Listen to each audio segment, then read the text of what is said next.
ਸਾਰੇ ਬਾਰਡਰਾਂ ਨੂੰ ਇਕੱਠਾ ਕਰਕੇ ਜੇ ਡਿਸਪਲਿਨ ਫੋਰਸ ਤੇ ਦੇਖਣੀ ਹੋਵੇ ਨਾ ਤੇ ਡਿਸਪਲਿਨ ਜਿਹੜਾ ਹੈਗਾ ਉਹ ਗਰਾਹਾਂ ਦੀ ਜਥੇਬੰਦੀ ਦਾ ਟਿਗਰੀ ਬਾਰਡਰ ਤੇ 26 ਜਨਵਰੀ ਤੋਂ ਬਾਅਦ ਰਹੇ ਡਿਸਪਲਿਨ ਗਿਆ ਉੱਥੇ। ਜਿਹੜੇ ਕੰਮ ਸਰਕਾਰਾਂ ਨੇ ਕਰਨੇ ਸੀ ਉਹ ਤਾਂ ਕੀਤੇ ਨਹੀਂ ਤੇ ਜਿਹੜੇ ਨਹੀਂ ਕਰਨੇ ਸੀ ਉਹ ਕਰ ਰਹੀਆਂ। ਸਭ ਨੂੰ ਵੱਡਾ ਮੋੜ ਸੀ ਇਹ ਪੱਛਮੀ ਬੰਗਾਲ ਦੀਆਂ ਇਲੈਕਸ਼ਨਾਂ। ਇਹਨਾਂ ਨੇ ਦੁਨੀਆ ਦੀ ਆਖਰੀ ਇਲੈਕਸ਼ਨ ਸਮਝ ਕੇ ਬੰਗਾਲ ਦੀ ਇਲੈਕਸ਼ਨ ਲੜੀ, ਪਰ ਜਿੰਨਾ ਇਹਨਾਂ ਨੇ ਉੱਥੇ ਅੱਤ ਚੱਕੀ ਉਨੀ ਨਹੀਂ ਮੂੰਹ ਦੀ ਖਾਧੀ। ਅਮਰੀਕਾ ਦੀ ਇਲੈਕਸ਼ਨ ਹੋਈ ਆ ਤੇ ਮੁੜ ਕੇ ਉੱਥੇ ਜਿਹੜੀ ਘਟਨਾ ਹੋਈ ਆ ਉੱਥੇ 2-3 ਬੰਦਿਆਂ ਦੀ ਮੌਤ ਹੋਈ ਆ ਤੇ ਪ੍ਰਧਾਨ ਮੰਤਰੀ ਸਾਹਿਬ ਨੇ 2 ਮਿੰਟ 'ਚ ਟਵੀਟ ਕਰਤਾ ਤੇ ਕਿਸਾਨੀ ਅੰਦੋਲਨ 'ਚ ਜਿੰਨੇ ਬੰਦਿਆਂ ਦੀ ਜਾਨ ਗਈ ਸੀ ਤੇ ਉਹਨਾਂ ਤੇ ਇੱਕ ਸ਼ਬਦ ਵੀ ਨਹੀਂ ਬੋਲਿਆ। ਮੈਂ 26 ਤੋਂ ਪਹਿਲਾਂ ਰਕੇਸ਼ ਦੀਆਂ ਦੋ ਇੰਟਰਵਿਊ ਕੀਤੀਆਂ।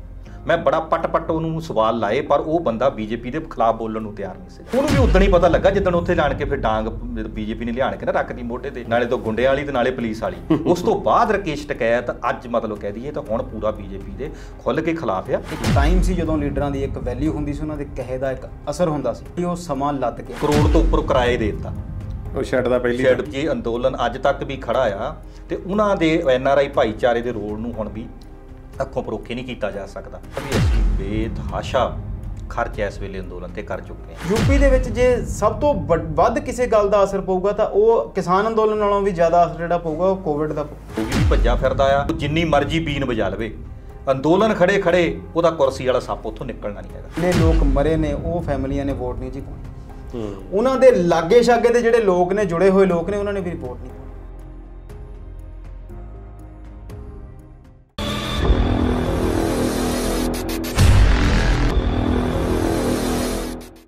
ਪੰਜਾਬੀ ਨੈਸ਼ਨਲ ਟੀਵੀ ਦੇਖ ਰਹੇ ਸਾਰੇ ਦਰਸ਼ਕਾਂ ਦਾ ਸਵਾਗਤ ਕਰਦੇ ਹਾਂ। ਸਤਿ ਸ੍ਰੀ ਅਕਾਲ। ਕਿਸਾਨੀ ਅੰਦੋਲਨ ਦੇ 6 ਮਹੀਨੇ ਤੇ ਉਹਨਾਂ ਦਾ ਲੇਖਾ ਜੋਖਾ, ਇਸ ਪ੍ਰੋਗਰਾਮ ਵਿੱਚ ਤੁਸੀਂ ਕਈ ਕਿਸ਼ਤਾਂ ਵੇਖ ਚੁੱਕੇ ਹੋ। ਅੱਜ ਇਸ ਕੜੀ ਦਾ ਆਖਰੀ ਪ੍ਰੋਗਰਾਮ ਲੈ ਕੇ ਅਸੀਂ ਹਾਜ਼ਰ ਹਾਂ। ਹੁਣ ਤੱਕ ਕੀਤੀ ਗਈ ਗੱਲਬਾਤ ਦੇ ਵਿੱਚ ਕਿਸਾਨੀ ਅੰਦੋਲਨ ਕਿਵੇਂ ਸ਼ੁਰੂ ਹੋਇਆ, ਕਿਵੇਂ ਇਸ ਦਾ ਮੁੱਢ ਵੱਜਾ ਤੇ 26 ਜਨਵਰੀ ਦੀਆਂ ਘਟਨਾਵਾਂ ਤੋਂ ਬਾਅਦ ਉਤਪੰਨ ਹੋਈ ਸਥਿਤੀ, ਮੀਡੀਆ ਦਾ ਰੋਲ, ਆਮ ਲੋਕਾਂ ਦਾ ਮੋਰਚੇ ਵਿੱਚ ਵਿਸ਼ਵਾਸ, ਨੌਜਵਾਨਾਂ ਦਾ ਮੋਰਚੇ ਦੇ ਵਿੱਚ ਦਖਲ, ਦੀਪ ਸਿੱਧੂ, ਲੱਖਾ ਸਿਧਾਣਾ, ਸਾਰੇ ਮੁੱਦਿਆਂ 'ਤੇ ਚਰਚਾ ਅਸੀਂ ਕਰ ਚੁੱਕੇ ਹਾਂ। ਰਾਜਨੀਤਿਕ ਮੋੜ ਵੀ ਆਉਂਦਾ ਹੈ ਇਸ ਮੋਰਚੇ ਦੇ ਵਿੱਚ, ਜਦੋਂ ਪਹਿਲਾਂ ਕਹਿ ਦਿੱਤਾ ਗਿਆ ਸੀ ਮੋਰਚੇ ਵੱਲੋਂ ਕਿ ਸਾਡਾ ਕਿਸੇ ਰਾਜਨੀਤਿਕ ਦਲ ਨਾਲ ਕੋਈ ਸੰਬੰਧ ਨਹੀਂ ਹੈ, ਕਿਸੇ ਆਗੂ ਨੂੰ ਕੋਈ ਟਾਈਮ ਨਹੀਂ ਦਿੱਤਾ ਜਾਵੇਗਾ, ਤੇ ਇਹਨਾਂ ਨੇ ਅਣਲੱਗ ਰੱਖਿਆ ਵੀ ਤੇ ਕੀ ਗਾਂਹ ਵੀ ਰੱਖਿਆ। ਇਸ ਬਾਰੇ ਗੱਲਬਾਤ ਕਰਾਂਗੇ ਆਪਣੇ ਮਾਹਿਰ ਮਹਿਮਾਨਾਂ ਦੇ ਨਾਲ। ਹਾਜ਼ਰ ਨੇ ਸਾਡੇ ਨਾਲ ਗੁਰਨਾਮ ਸਿੰਘ ਬਿਲਗਾ ਜੀ, ਸਤਿ ਸ਼੍ਰੀ ਅਕਾਲ। ਸਤਿ ਸ਼੍ਰੀ ਅਕਾਲ ਜੀ। ਅੰਮ੍ਰਿਤਪਾਲ ਸ਼ਰਮਾ ਜੀ, ਸਤਿ ਸ਼੍ਰੀ ਅਕਾਲ। ਸਤਿ ਸ਼੍ਰੀ ਅਕਾਲ ਜੀ। ਬਿਲਗਾ ਸਾਹਿਬ ਜੀ, ਪਿਛਲੇ ਪ੍ਰੋਗਰਾਮ 'ਚ ਅਸਾਂ ਜ਼ਿਕਰ ਕੀਤਾ ਸੀ ਕਿ ਜਿਵੇਂ ਅੰਦੋਲਨ ਅੱਗੇ ਵੱਧਦਾ ਜਾਂਦਾ ਹੈ ਤੇ ਫਿਰ ਇਸ ਵਿੱਚ ਖੜੋਤ ਇੱਕ ਕਿਸਮ ਦੀ ਆ ਜਾਂਦੀ ਹੈ ਜੀ, ਤੇ ਰਕੇਸ਼ ਟਕੈਤ ਹੀਰੋ ਵਜੋਂ ਉੱਭਰਦੇ ਨੇ ਜੀ। ਹਰਿਆਣੇ ਦਾ ਤੇ ਯੂਪੀ ਦਾ ਰੋਲ ਵੱਧਦਾ ਹੈ ਇਸ ਦੇ ਵਿੱਚ ਜੀ।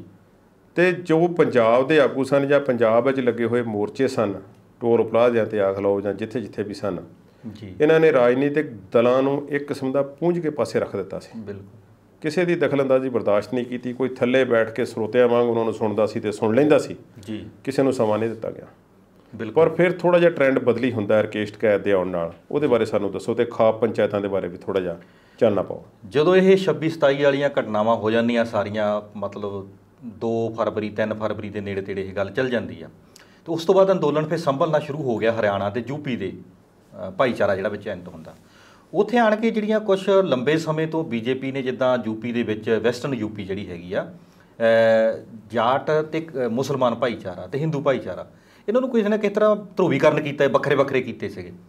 ਇੱਥੇ ਆਣ ਕੇ ਕੀ ਹੋਇਆ ਕਿ ਯੂਪੀ ਦੇ ਵੈਸਟਰਨ ਹਿੱਸੇ ਦੇ ਵਿੱਚ ਜਿਹੜਾ ਮੁਸਲਿਮ ਭਾਈਚਾਰਾ ਸੀਗਾ ਤੇ ਜਾਟ ਭਾਈਚਾਰਾ ਸੀਗਾ, ਉਹ ਸਾਰਾ ਇੱਕ ਹੋ ਗਿਆ। ਉਹਦੇ ਇੱਕ ਹੋਣ ਦੇ ਨਾਲ ਫਿਰ ਅੰਦੋਲਨ, ਚਾਹੇ ਗਾਜੀਪੁਰ ਬਾਰਡਰ ਵਾਲਾ ਸੀ ਤੇ ਚਾਹੇ ਸਿੰਘੂ ਬਾਰਡਰ ਵਾਲਾ ਸੀ, ਚਾਹੇ ਦੂਸਰੇ ਸੀਗੇ, ਉਹ ਅੰਦੋਲਨ ਨੂੰ ਫਿਰ ਬਲ ਮਿਲਣਾ ਸ਼ੁਰੂ ਹੋ ਗਿਆ। ਜਦੋਂ ਉਹਨਾਂ ਨੂੰ ਬਲ ਮਿਲਣਾ ਸ਼ੁਰੂ ਹੋ ਗਿਆ ਤਾਂ ਫਿਰ ਨਾਲ ਹੀ ਥੋੜ੍ਹੇ ਕੁ ਦਿਨਾਂ ਬਾਅਦ ਫਿਰ ਇੱਕ ਖਾਪ ਪੰਚਾਇਤਾਂ ਦੇ ਇਕੱਠ ਸ਼ੁਰੂ ਹੋ ਗਿਆ। ਜਦੋਂ ਰਕੇਸ਼ ਟਕੈਤ ਦਾ ਉਹ ਰੋਣ ਵਾਲਾ ਐਪੀਸੋਡ ਆਉਂਦਾ ਆ ਤੇ ਖਾਪ ਪੰਚਾਇਤਾਂ ਪਹਿਲਾਂ ਆਪਣੀਆਂ ਮੀਟਿੰਗਾਂ ਕਰਦੀਆਂ ਤੇ ਰਾਤੋਂ ਰਾਤ ਉੱਥੇ ਨੂੰ ਚਾਲੇ ਪਾ ਦਿੰਦੀਆਂ ਤੇ ਸਵੇਰ ਤੱਕ ਗਾਜੀਪੁਰ ਬਾਰਡਰ ਤੇ ਜਿਹੜਾ ਪਟਪਟਾ ਕਰਨ ਨੂੰ ਫਿਰਦੀ ਸਰਕਾਰ, ਉਹ ਉੱਥੇ ਠੰਮ ਗਿਆ। ਤੇ ਉੱਥੇ ਆਣ ਕੇ ਫਿਰ ਇੱਕ ਗੱਲ ਹੋ ਜਾਂਦੀ ਹੈ ਵੀ ਖਾਪ ਪੰਚਾਇਤਾਂ ਦਾ ਫਿਰ ਜਿਹੜਾ ਕਾਲ ਦਿੱਤੀ ਜਾਂਦੀ ਹਰਿਆਣੇ ਵਿੱਚ ਸਭ ਨੂੰ ਪਹਿਲਾਂ, ਕਿਉਂਕਿ ਰਕੇਸ਼ ਟਕੈਤ ਦੀ ਜਿਹੜੀ ਫੈਮਿਲੀ ਵੀ ਸਾਰੀ ਹਰਿਆਣੇ ਦੇ ਨਾਲ ਇਹਨਾਂ ਦਾ ਮਤਲਬ ਖਾਸਾ ਲਗਾਓ ਹੈ, ਤਾਲਮੇਲ ਆ, ਪਿਛੋਕੜ ਪਰਿਵਾਰ ਕੇ ਇਹਨਾਂ ਦੇ ਸਾਰੇ ਇੱਧਰ ਵੀ ਇੱਕ ਦੂਜੇ ਨਾਲ। ਖਾਪ ਪੰਚਾਇਤਾਂ ਦਾ ਜਿਹੜਾ ਇਹਨਾਂ ਦਾ ਮਿਲਵਰਤਨ ਆ ਉਹ ਇਹਨਾਂ ਦਾ ਅਲੱਗ ਤਰੀਕੇ ਦਾ ਹੀ ਆ। ਆਪਣੇ ਪੰਜਾਬ ਵਿੱਚ ਉਹ ਕਲਚਰ ਇੱਦਾਂ ਦਾ ਕੋਈ ਹੈ ਨਹੀਂ ਗਾ। ਠੀਕ ਹੈ ਜੀ। ਤੇ ਪਰ ਇਹ ਹਰਿਆਣੇ ਦਾ ਤੇ ਇਹ ਯੂਪੀ ਦਾ ਵੈਸਟਰਨ ਹਿੱਸਾ ਜਿਹੜਾ, ਇੱਥੇ ਖਾਪ ਪੰਚਾਇਤਾਂ ਦਾ ਬਹੁਤ ਲੋਕਾਂ ਦੇ ਵਿੱਚ ਪ੍ਰਭਾਵ ਆ। ਉੱਥੇ ਆਣ ਕੇ ਨਾ ਤਾਂ ਫਿਰ ਇਹ ਕੋਈ ਪਾਰਟੀ ਦੇਖਦੇ ਆ ਤੇ ਨਾ ਕੋਈ ਬੰਦਾ ਦੇਖਦੇ ਆ। ਜਿਹੜਾ ਇੱਕ ਫਰਮਾਨ ਹੋ ਗਿਆ ਤੇ ਸਮਝ ਲਓ ਫਿਰ ਉਹ ਫਰਮਾਨ ਹੀ ਆ। ਇਹ ਫਿਰ ਸ਼ੁਰੂਆਤੀ ਹੁੰਦੀ ਆ, ਜੀਂਦ ਹੋ ਜਾਂਦਾ ਆ, ਬਹਾਦਰਗੜ੍ਹ ਹੋ ਜਾਂਦਾ ਆ, ਫਿਰ ਰਾਜਸਥਾਨ ਦੇ ਕੁਝ ਹਿੱਸੇ ਹੋ ਜਾਂਦੇ ਆ, ਤੇ ਇਹ ਪੂਰੇ ਹਰਿਆਣੇ ਦੇ ਵਿੱਚ, ਵੈਸਟਰਨ ਯੂਪੀ ਦੇ ਵਿੱਚ ਖਾਪ ਪੰਚਾਇਤਾਂ ਦੀਆਂ ਫਿਰ ਜਦੋਂ ਵੱਡੀਆਂ ਮਹਾਰੈਲੀਆਂ ਹੋਣ ਲੱਗ ਪੈਂਦੀਆਂ, ਤੇ ਇਹਦਾ ਫਿਰ ਪੰਜਾਬ ਤੇ ਵੀ ਇੱਕ ਸਾਇਆ ਪਿਆ। ਜਿਹੜੀ ਕਿਸਾਨ ਮਹਾਸਭਾ ਹੋਈ, ਜਾਂ ਉਹਨੂੰ ਇਹਨਾਂ ਨਾਂ ਦਿੱਤਾ ਸੀ ਮਹਾਪੰਚਾਇਤ, ਜਗਰਾਓਂ ਮੰਡੀ 'ਚ ਵੀ ਹੋਈ, ਬਰਨਾਲੇ ਵੀ ਹੋਈ, ਤੇ ਫਿਰ ਸਾਡੇ ਇੱਧਰ ਮਾਝੇ ਵਾਲੀ ਸਾਈਡਾਂ ਵੀ ਹੋਈਆਂ। ਤੇ ਇਹ ਜਿਹੜਾ ਨਵਾਂ ਸ਼ਬਦ ਪੰਜਾਬ 'ਚ ਮਤਲਬ ਆਇਆ ਮਹਾਪੰਚਾਇਤਾਂ ਵਾਲਾ, ਇਹ ਤਾਂ ਆਪਣੇ ਇੱਦਾਂ ਦਾ ਕਦੀ ਕੋਈ ਕਲਚਰ ਹੈ ਪਰ ਬਾਅਦ ਵਿੱਚ ਬੰਦ ਕਰ ਦਿੱਤੀਆਂ ਗਈਆਂ। ਉਹ ਵੀ ਫਿਰ ਜਥੇਬੰਦੀਆਂ ਨੇ ਜਦੋਂ ਦੇਖਿਆ ਵੀ ਲੋਕਾਂ ਦਾ ਫਿਰ ਉੱਥੇ ਇਕੱਠ ਵੱਧ ਜਾਂਦਾ ਆ, ਤੇ ਦਿੱਲੀ ਮੋਰਚੇ ਤੋਂ ਉਹਨੇ ਲੋਕ ਪਹੁੰਚ ਨਹੀਂ ਪਾਉਂਦੇ। ਠੀਕ ਹੈ, ਮਤਲਬ ਕਹਿਣ ਦਾ ਵੀ ਖਾਪ ਪੰਚਾਇਤਾਂ ਨੇ ਫਿਰ ਖਾਸ ਰੋਲ ਅਦਾ ਕੀਤਾ, ਖਾਸ ਕਰਕੇ ਗਾਜੀਪੁਰ ਬਾਰਡਰ ਤੇ ਜਿਹੜਾ ਆਪਣਾ ਸਿੰਘੂ ਬਾਰਡਰ ਤੇ। ਟਿਕਰੀ ਬਾਰਡਰ ਤੇ ਇਕੱਠ ਇੰਨਾ ਹਿੱਲਿਆ ਵੀ ਨਹੀਂ 26 ਵਾਲੀ ਘਟਨਾ ਤੋਂ ਬਾਅਦ ਵੀ। ਉੱਥੇ ਇਕੱਠ ਹੈਗਾ ਜੋਗਿੰਦਰ ਸਿੰਘ ਅਗਰਾਹਾਂ ਦੀ ਜਥੇਬੰਦੀ ਦਾ ਜ਼ਿਆਦਾ ਹੈ, ਬਾਕੀ ਵੀ ਬਹੁਤ ਹੈ। ਬਾਕੀ ਜਥੇਬੰਦੀਆਂ ਚਾਹੇ ਹਰਮੀਤ ਕਾਦੀਆਂ ਵਾਲਾ ਗਰੁੱਪ ਆ, ਚਾਹੇ ਰਾਜੇਵਾਲਾ ਵਾਲਾ ਗਰੁੱਪ ਆ, ਵੱਖਰੀਆਂ ਟਰਾਲੀਆਂ ਤੋਂ ਉੱਥੇ ਹਰ ਇੱਕ ਦੀਆਂ ਪਹੁੰਚੀਆਂ ਆ। ਸਾਰੀਆਂ ਜਥੇਬੰਦੀ ਨੇ ਬੱਤੀਆਂ ਵਿੱਚੋਂ ਕਮਿਊਨਿਸਟ ਧਿਰਾਂ ਵੀ ਆ। ਪਰ ਜੋਗਿੰਦਰ ਸਿੰਘ ਅਗਰਾਹਾਂ ਦਾ ਉੱਥੇ ਜਿਹੜਾ ਧੜਾ ਆ ਜਾਂ ਗਰੁੱਪ ਆ ਉਹ ਬਹੁਤ ਭਾਰੂਗਾ, ਜਿਹਦੇ ਵਿੱਚ ਬੀਬੀਆਂ ਦੀ ਸ਼ਮੂਲੀਅਤ ਬਹੁਤ ਵੱਡੀ ਹੈ। ਔਰ ਡਿਸਿਪਲਿਨ, ਜੇ ਸਾਰੇ ਬਾਰਡਰਾਂ ਨੂੰ ਇਕੱਠਾ ਕਰਕੇ ਜੇ ਡਿਸਿਪਲਿਨ ਫੋਰਸ ਤੇ ਦੇਖਣੀ ਹੋਵੇ ਨਾ, ਤਾਂ ਡਿਸਿਪਲਿਨ ਜਿਹੜਾ ਹੈਗਾ ਆ ਉਹ ਅਗਰਾਹਾਂ ਦੀ ਜਥੇਬੰਦੀ ਦਾ ਟਿਕਰੀ ਬਾਰਡਰ ਤੇ ਇਹ ਹੈਗਾ ਆ। ਅੰਮ੍ਰਿਤ ਜੀ, ਜਿਵੇਂ ਡਿਸਿਪਲਿਨ ਦੀ ਗੱਲ ਕੀਤੀ ਹੈ ਜੀ, ਮੇਰਾ ਖਿਆਲ ਹੈ ਕਿ 26 ਜਨਵਰੀ ਤੋਂ ਬਾਅਦ ਰਹਿ ਡਿਸਿਪਲਿਨ ਗਿਆ, ਉੱਥੇ ਅਨੁਸ਼ਾਸਨ ਹੀ ਰਹਿ ਗਿਆ। ਬਿਲਕੁਲ ਜੀ, ਬਿਲਕੁਲ। ਉੱਥੇ ਫਿਰ ਉਹ ਗੱਲ ਹੋਈ ਨਾ ਕਿ ਮੇਲਾ ਤੇ ਵਿਛੜ ਗਿਆ। ਮੈਂ ਇਹਨਾਂ ਦੀ ਗੱਲ ਨਾਲ ਥੋੜ੍ਹਾ ਜਿਹਾ ਡਿਫਰ ਕਰਦਾ। ਇਹਨਾਂ ਨੇ ਇਹ ਗੱਲ ਕਹੀ ਆ ਕਿ ਬਹੁਤ ਸਾਰੇ ਲੋਕ ਉੱਥੋਂ ਵਾਪਸ ਆ ਗਏ।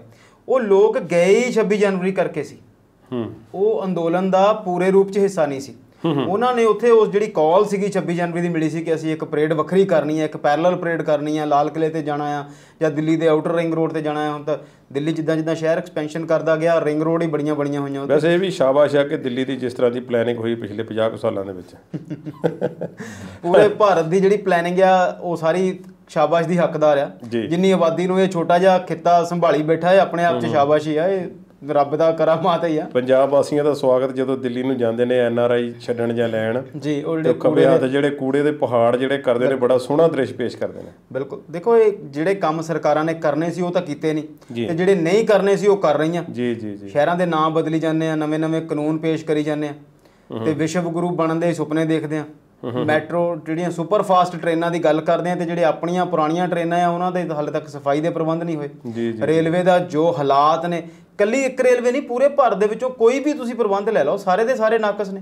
ਹੈਲਥ ਤੋਂ ਲੈ ਕੇ ਤੁਸੀਂ ਨਾਸਾ ਤੱਕ ਪਹੁੰਚ ਜਾਓ, ਜਿਹੜੀ ਐਸਟਰੋਨੌਟਸ ਨੂੰ ਲੈ ਲਓ, ਫੰਡਿੰਗ ਤਾਂ ਕਿਤੇ ਵੀ ਨਹੀਂ ਪੂਰੀ ਹੁੰਦੀ। ਮੈਂ ਇੱਕ ਸਵਾਲ ਇੱਧਰ ਨੂੰ ਮੋੜਦੇ ਹਾਂ ਜੀ, ਫਿਰ ਆਪਾਂ ਜੀ ਇਹ ਮੈਨੂੰ ਦੱਸੋ ਕਿ ਤੁਸੀਂ ਜਿੰਨੀਆਂ ਹੁਣ ਤੱਕ ਦੀਆਂ ਕਿਸਾਨਾਂ ਦੀਆਂ ਜਿਹੜੀਆਂ ਕਿਸਾਨਾਂ ਦਾ ਪੈਂਤੜਾ ਸੀ ਜੀ, ਕਿਸਾਨ ਜਥੇਬੰਦੀਆਂ ਦਾ ਸਮੁੱਚੇ ਤੌਰ ਤੇ, ਕਿਸੇ ਇਕੱਲੇ ਤੋਂ ਇਕੱਲੇ ਦਾ ਨਹੀਂ, ਬਿਲਕੁਲ, ਤੇ ਸਰਕਾਰ ਨੇ ਜਿੰਨੀਆਂ ਕੁ ਚਾਲਾਂ ਚੱਲੀਆਂ ਜੀ, ਉਹਨਾਂ ਵਿੱਚ ਤੁਹਾਨੂੰ ਇਸ ਤਰ੍ਹਾਂ ਨਹੀਂ ਲੱਗਦਾ ਕਿ 26 ਜਨਵਰੀ ਵਾਲੀ ਚਾਲਾਂ ਤੋਂ ਬਿਨਾਂ ਤਕਰੀਬਨ ਸਾਰੀਆਂ ਚਾਲਾਂ ਦੇ ਵਿੱਚੋਂ ਸਰਕਾਰ ਜਿਹੜਾ ਫੇਲ ਹੋਈ ਹੈ? ਮੈਨੂੰ ਇਹਦੇ 'ਚ ਇਦਾਂ ਲੱਗਦਾ ਕਿ ਕਿਉਂਕਿ ਕਿਸਾਨਾਂ ਦੇ ਪੱਖ ਦੇ ਵਿੱਚ, ਇਹਨਾਂ ਦੇ ਪਾਸੇ ਦੇ ਵਿੱਚ ਸੱਚ ਸੀ, ਇਸ ਕਰਕੇ ਇਹ ਉਹਦੇ 'ਚ ਟਿਕੇ ਰਹੇ। ਨਹੀਂ ਤੇ ਸਰਕਾਰ ਦੇ ਸਾਹਮਣੇ ਜਦੋਂ ਤੁਸੀਂ ਖੜਦੇ ਆ, ਤੁਸੀਂ ਆਪਾਂ ਅਕਸਰ ਇੱਕ ਪੰਜਾਬੀ ਦਾ ਕਹਾਵਤ ਸੁਣਦੇ ਆ ਕਿ ਸਮੁੰਦਰ 'ਚ ਰਹਿ ਕੇ ਤੇ ਮਗਰਮੱਛ ਨਾਲ ਵੈਰ ਜਿਹੜਾ ਉਹ ਨਹੀਂ ਪੁੱਗਦਾ।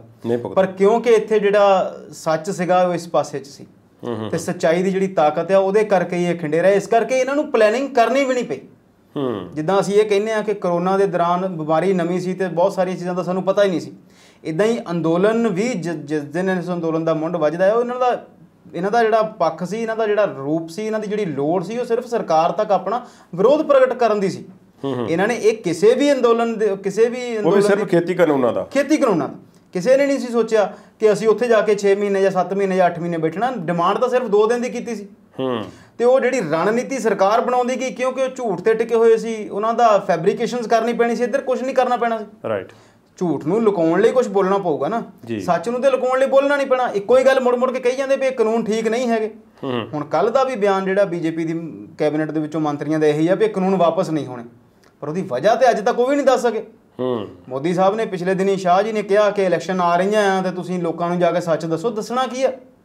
ਦੱਸਣ ਵਾਲੀ ਤੇ ਗੱਲ ਹੀ ਕੋਈ ਨਹੀਂ। ਉਹ ਕਹਿੰਦੇ ਜੀ ਗਨਮੈਨ ਤੁਹਾਨੂੰ ਦਿੱਤੇ ਨੇ 10-10, ਜਾ ਕੇ ਲੋਕਾਂ ਨੂੰ ਘਰ ਜਾ ਕੇ ਦੱਸੋ। ਔਖਾ ਕੰਮ ਹੈ ਜੀ। ਦੂਸਰੀ ਗੱਲ ਜਿਹੜੀ ਤੁਸੀਂ ਪਹਿਲਾਂ ਵੀ ਕਰਦੇ ਹਟੇ ਆ ਕਿ ਇਸ ਅੰਦੋਲਨ ਨੂੰ ਢਾਹ ਲਾਈ ਜਿਹੜੀਆਂ ਚੀਜ਼ਾਂ ਨੇ, ਜੇ ਅਸੀਂ ਭਾਰਤ ਦੀ ਗੱਲ ਕਰੀਏ ਤੇ ਸਮੱਸਿਆਵਾਂ ਤੇ ਬਹੁਤ ਨੇ ਜੀ, ਪਰ ਇਸ ਅੰਦੋਲਨ ਦੀ ਉਤਪਤੀ ਸਿਰਫ ਇਹਨਾਂ 3 ਕਾਨੂੰਨਾਂ ਨੂੰ ਲੈ ਕੇ ਹੋਈ ਸੀ। ਚੌਥੀ ਗੱਲ ਵਿੱਚ ਜੁੜ ਗਈ ਸੀ ਬਿਜਲੀ ਦੇ ਜਿਹੜੇ ਉਹ ਸੀਗੇ ਲਾ ਨੂੰ ਵਾਪਸ ਲੈਣ ਲਈ, ਸੌਰੀ, ਤੇ ਇੱਕ ਸੀਗੀ ਉਹਦੇ ਵਿੱਚ ਜਿਹੜਾ ਇਹਨਾਂ ਨੇ ਲਾਇਆ ਸੀਗਾ ਪ੍ਰਦੂਸ਼ਣ ਕੰਟਰੋਲ ਕਰਕੇ ਵੀ ਪਰਾਲੀ ਨੂੰ ਅੱਗ ਲਾਉਣ ਦੀ, ਤੇ ਵੱਡੀ ਗੱਲ ਨਾਲ ਜੁੜ ਗਈ ਸੀ MSP ਜਿਹੜੀ ਕਿ ਜੁੜੀ ਹੋਈ ਗੱਲ ਸੀ। ਪਹਿਲਾਂ ਉਹ 3 ਕਾਨੂੰਨ, ਜੇ ਸ਼ੁਰੂਆਤੀ ਦੌਰ ਦੀ ਅਸੀਂ ਗੱਲ ਕਰੀਏ ਇੱਥੋਂ ਸ਼ੁਰੂ ਹੋਇਆ ਸੀ, ਜਦੋਂ ਪੰਜਾਬ ਦੇ ਵਿੱਚ ਇਹ ਗੱਲ ਸੀ, ਤੇ ਜੇ ਉਹ 3 ਕਾਨੂੰਨ ਵਾਪਸ ਲੈ ਲੈਂਦੇ ਤਾਂ ਇਹ ਗੱਲਾਂ ਵਿੱਚ ਨਹੀਂ ਸੀਗੀਆਂ ਜੀ। ਪਰ ਬਾਅਦ ਵਿੱਚ ਦੂਸਰੀ ਗੱਲ, ਇਹ ਜਿਹੜੇ ਲੋਕਾਂ ਨੇ ਢਾਹ ਲਾਈ ਆ ਉਹਨਾਂ ਦੀ ਇਹ ਨਾ ਸਮਝੀ ਆ, ਉਹਨਾਂ ਨੇ ਇਸ ਅੰਦੋਲਨ ਦੇ ਵਿੱਚ ਹੋਰ ਸਮੱਸਿਆਵਾਂ ਨੂੰ, ਇਹਦੀ ਭੀੜ ਨੂੰ ਦੇਖ ਕੇ ਉਹਦੇ 'ਚ ਸ਼ਾਮਲ ਹੋਏ ਤੇ ਇਸ ਕੰਮ ਨੂੰ ਲੈ ਕੇ ਸ਼ਾਮਲ ਹੋਏ ਕਿ ਹੋਰ ਸਮੱਸਿਆਵਾਂ ਵੀ ਉਹਦੇ ਵਿੱਚ ਅਸੀਂ ਹੱਲ ਕਰ ਲਵਾਂਗੇ ਜੀ। ਪਰ ਉਹ ਗੱਲ ਜਿਹੜੀ ਸੀ ਉਹ ਗਲਤ ਹੋ ਗਈ ਜੀ। ਪ੍ਰਗਟ ਸਾਹਿਬ ਅੱਗੇ ਚੱਲਦੇ ਆ ਜੀ। ਤੇ ਹੁਣ ਮੁੱਦੇ ਤੇ ਅਸੀਂ ਗੱਲ ਕਰਦੇ ਹਾਂ ਕਿ ਜਿਵੇਂ ਅਮਰ ਜੀ ਨਾਲ ਮੈਂ ਗੱਲ ਕਰ ਰਿਹਾ ਸੀ ਕਿ ਇਹ ਕਿਸਾਨਾਂ ਨੇ ਤੇ ਸਿਰਫ ਆਪਣੇ ਮੁੱਦਿਆਂ ਦੀ ਗੱਲ ਕਰਨੀ ਸੀ ਜੀ। 3 ਖੇਤੀ ਦੇ ਬਿੱਲ ਜਿਹੜੇ ਸੀ ਉਹਨਾਂ ਦੇ ਬਾਰੇ ਉਹਨਾਂ ਨੂੰ ਵਾਪਸ ਕਰਾਉਣ ਦਾ ਮੁੱਦਾ ਸੀ ਜੀ, ਤੇ ਗੱਲ ਉਹ ਸੀ। ਤੇ ਪਰ ਹੌਲੀ ਹੌਲੀ ਗੱਲ ਜਿਹੜੀ ਸੀ ਫਿਰ ਇਹ ਉੱਥੋਂ ਨਿਕਲ ਗਈ ਜੀ। ਤੇ ਕਿਸਾਨ ਜਥੇਬੰਦੀਆਂ ਨੇ ਵੀ ਸੋਚਿਆ ਕਿ ਸਰਕਾਰ ਸਾਨੂੰ ਜਿਹੜਾ ਹੈ ਆਪਣੇ ਤਰੀਕੇ ਨਾਲ ਚਲਾਉਣ ਦੀ ਕੋਸ਼ਿਸ਼ ਕਰੇ ਤੇ ਸਾਨੂੰ ਵੀ ਕੁਝ ਨਾ ਕੁਝ ਫਿਰ ਅਲੱਗ ਕਰਨਾ ਪਏਗਾ ਜੀ। ਬੀਜੇਪੀ ਆਗੂਆਂ ਦਾ ਪੂਰੇ ਇੰਡੀਆ ਦੇ ਵਿੱਚ ਵਿਰੋਧ ਹੋਣ ਲੱਗ ਪਿਆ, ਖਾਸ ਤੌਰ ਤੇ ਪੰਜਾਬ ਹਰਿਆਣਾ ਦੇ ਵਿੱਚ ਜੀ, ਤੇ ਇਸ ਯੂਪੀ ਦੇ ਵਿੱਚ ਵੀ। ਤੇ ਇਸ ਤੋਂ ਬਾਅਦ ਫਿਰ ਜਦੋਂ ਚੋਣਾਂ ਦਾ ਦੌਰ ਆਉਂਦਾ ਹੈ ਜੀ 5 ਸੂਬਿਆਂ ਦੇ ਵਿੱਚ ਜੀ, ਤੇ 5 ਦੇ ਵਿੱਚ ਫਿਰ ਪਹੁੰਚ ਜਾਂਦੇ ਨੇ ਕਿਸਾਨ, ਖਾਸ ਤੌਰ ਤੇ ਬੰਗਾਲ ਜਿਸ ਨੂੰ ਕਿ ਕੇਂਦਰ ਮੰਨਿਆ ਗਿਆ ਲੜਾਈ ਦਾ। ਉਸ ਬਾਰੇ ਗੱਲਬਾਤ ਜਿਹੜੀ ਅਸੀਂ ਕਰਾਂਗੇ, ਪਰ ਉਸ ਦੇ ਬਾਰੇ ਅਸੀਂ ਦਰਸ਼ਕਾਂ ਨੂੰ ਦੱਸਣਾ ਚਾਹਾਂਗੇ ਕਿ ਕਿਵੇਂ ਉੱਥੇ ਜਿਹੜਾ ਸੀ ਜਾ ਕੇ ਕਿਸਾਨਾਂ ਨੇ ਬੰਗਾਲ ਦੇ ਵਿੱਚ ਮੋਰਚਾ ਲਾ ਦਿੱਤਾ ਤੇ ਹੋਰਨਾਂ ਸੂਬਿਆਂ ਵਿੱਚ ਵੀ ਜਾ ਕੇ ਫਿਰ ਰੈਲੀਆਂ ਕੀਤੀਆਂ, ਜਿਸ ਨਾਲ ਨਤੀਜੇ ਜਿਹੜੇ ਸੀ ਉਹਨਾਂ ਦੇ ਮਰਜ਼ੀ ਦੇ ਆਏ। ਇੱਕ ਬ੍ਰੇਕ ਤੋਂ ਬਾਅਦ ਮਿਲਦੇ ਹਾਂ ਤੇ ਫਿਰ ਵਾਪਸ ਆ ਕੇ ਇਹਨਾਂ ਤੇ ਗੱਲਬਾਤ ਕਰਾਂਗੇ।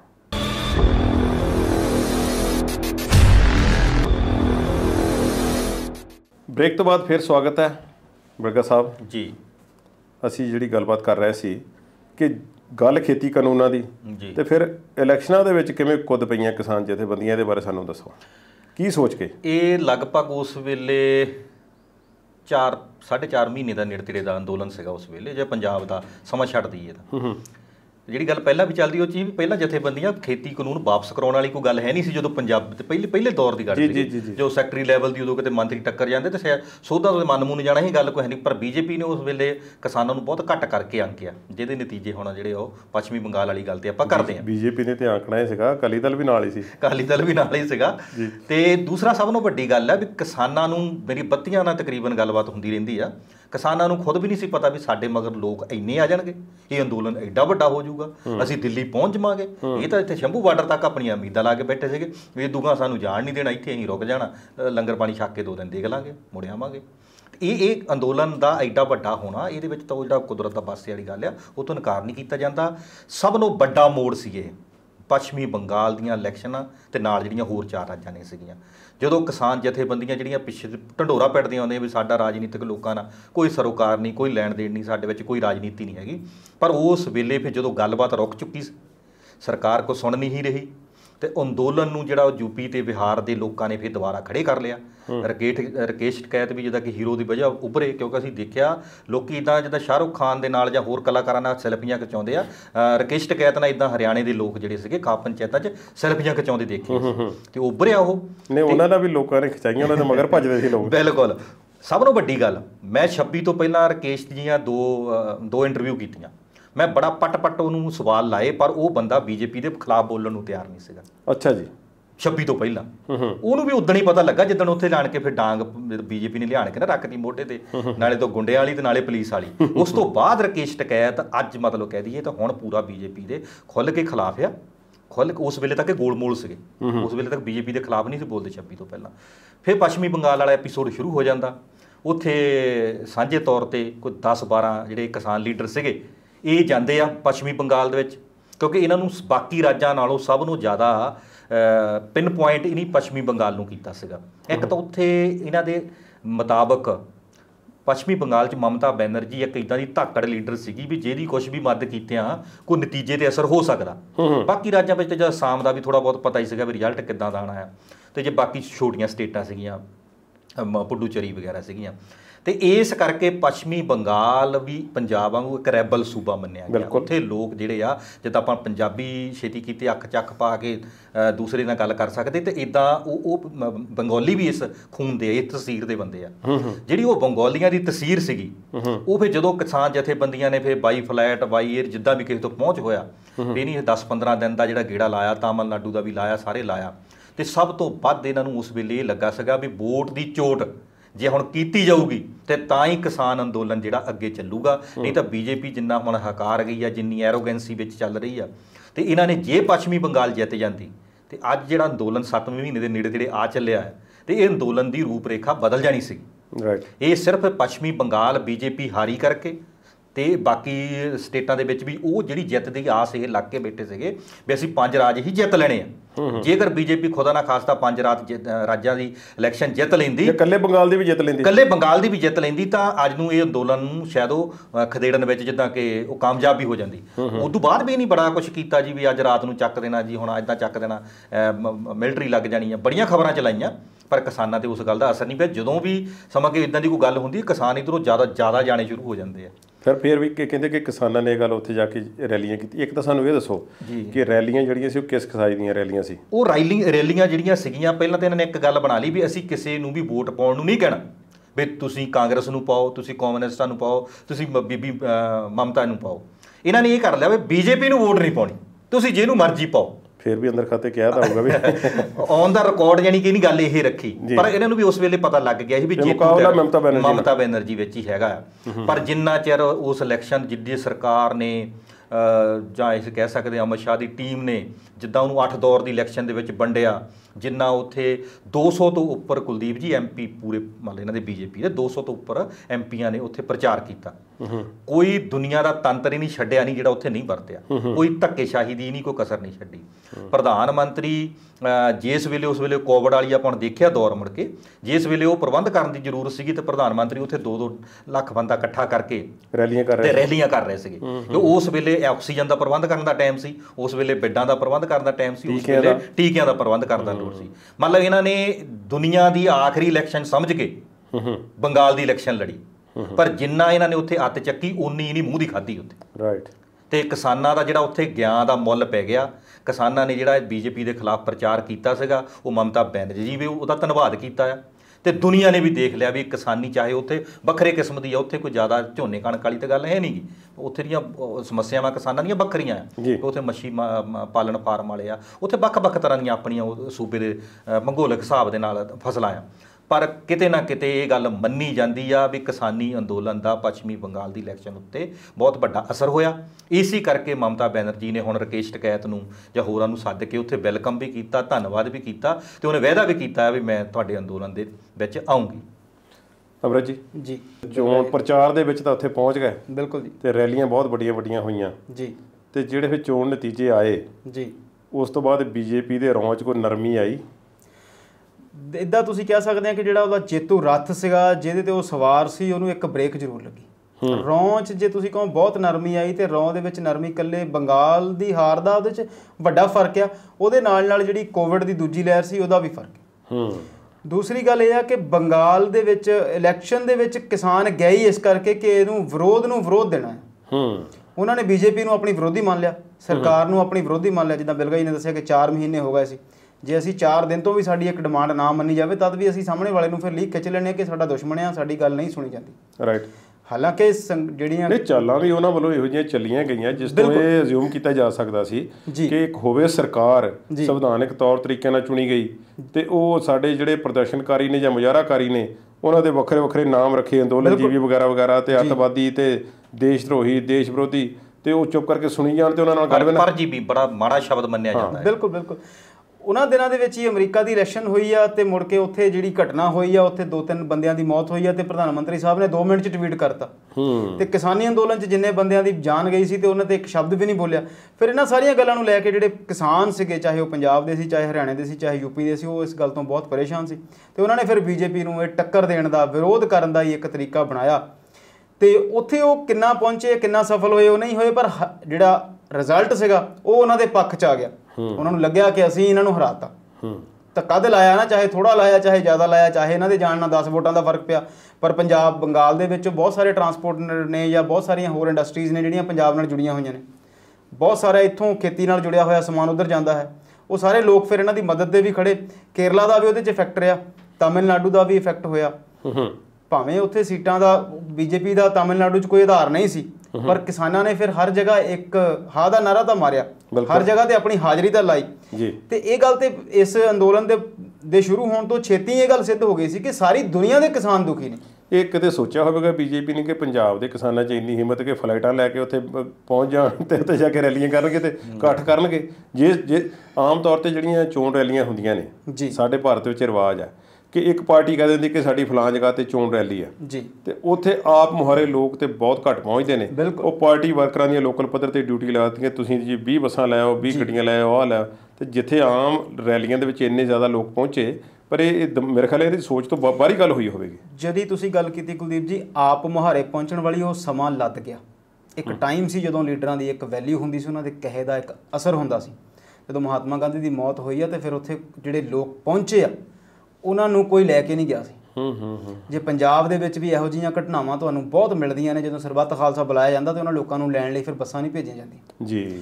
ਪਰ ਹੁਣ ਜਿਹੜੇ ਲੀਡਰ ਨੇ ਇਹ ਸਿਰਫ ਮੀਡੀਆ ਦੇ ਬਣਾਏ ਹੋਏ ਨੇ, ਇਹ ਸਿਰਫ ਮੁੱਲ ਦੇ ਲੀਡਰ ਨੇ। ਅਜੇ ਵਿਚਾਰ ਹੀ ਸੁਣਨੇ ਆ, ਸੋਸ਼ਲ ਮੀਡੀਆ ਹੈ, ਇੰਨਾ ਕੁਛ ਹੈ, ਖਬਰਾਂ ਆ, ਅਖਬਾਰਾਂ, ਬਿਲਕੁਲ ਇੰਨਾ ਪ੍ਰਚਾਰ ਦੇ ਸਾਧਨ ਨੇ, ਤੁਸੀਂ ਉੱਥੇ ਸੁਣ ਲਓ। ਬਿਲਕੁਲ। ਤੇ ਉਹ ਮੇਰੇ ਖਿਆਲ ਲੰਗਰ ਪਾਣੀ ਛਕਣ ਦਾ ਮਾਮਲਾ ਵਧੇਰੇ ਹੁੰਦਾ। ਬਿਲਕੁਲ ਠੀਕ ਗੱਲ ਹੈ ਜੀ ਤੁਹਾਡੀ। ਸਮੇਂ ਦੀ ਤੇ ਪੈਸੇ ਦੀ ਬਰਬਾਦੀ ਹੁੰਦੀ ਆ। ਬਿਲਕੁਲ। ਤੇ ਪੈਸੇ ਦੀ ਬਰਬਾਦੀ ਤੋਂ ਮੈਨੂੰ ਯਾਦ ਆਇਆ ਜੀ ਕਿ ਇੰਨਾ ਲੰਬਾ ਸਮਾਂ ਹੋ ਗਿਆ ਸਟੇਜ ਲੱਗੀ ਨੂੰ ਤੇ ਪਹਿਲਾਂ ਜਦੋਂ ਸਟੇਜ ਦੇਖੀ ਸੀ ਉਹ ਤਾਂ ਛੋਟੀ ਜਿਹੀ ਸੀ ਤੇ ਥੋੜੇ ਕਾਗੂ ਉੱਤੇ ਵਿਚਾਰੇ ਬੈਠਦੇ ਸਨ ਤੇ ਬਾਕੀ ਲਾਮ ਲਸ਼ਕਰ ਬਾਬਾ ਥੱਲੇ ਬੈਠਦਾ ਸੀ। ਤੇ ਫਿਰ ਹੌਲੀ ਹੌਲੀ ਉਹ ਸਟੇਜ ਦਾ ਬੈਕਗਰਾਉਂਡ ਵੀ ਵੱਡੀ ਹੋ ਗਈ, LCD ਸਕਰੀਨਾਂ LED ਲੱਗ ਗਈਆਂ ਤੇ ਛੱਤ ਵੀ ਪੈ ਗਈ ਤੇ ਹੁਣ ਤੇ ਪੂਰੀ ਛੱਤ ਅਗਾਂਹ ਤੱਕ ਪੈ ਗਈ ਹੈ। ਇਹ ਸਾਰੀ ਗੱਲਬਾਤ ਖਰਚੇ ਪਾਣੀ ਦੀ ਵੀ ਕਰਾਂਗੇ, ਮੋਟਾ ਹਿਸਾਬ ਤੁਹਾਡੇ ਕੋਲ ਲਵਾਂਗੇ। ਖੈਰ ਕਿਸਾਨਾਂ ਤੋਂ ਹਿਸਾਬ ਤਾਂ ਅਸੀਂ ਨਹੀਂ ਪੁੱਛ ਸਕਦੇ। ਤੇ ਇੱਕ ਬ੍ਰੇਕ ਤੋਂ ਬਾਅਦ ਮਿਲਦੇ ਹਾਂ ਜੀ। ਇੱਕ ਬ੍ਰੇਕ ਤੋਂ ਬਾਅਦ ਜਲਦੀ ਹਾਜ਼ਰ ਹੋਵਾਂਗੇ।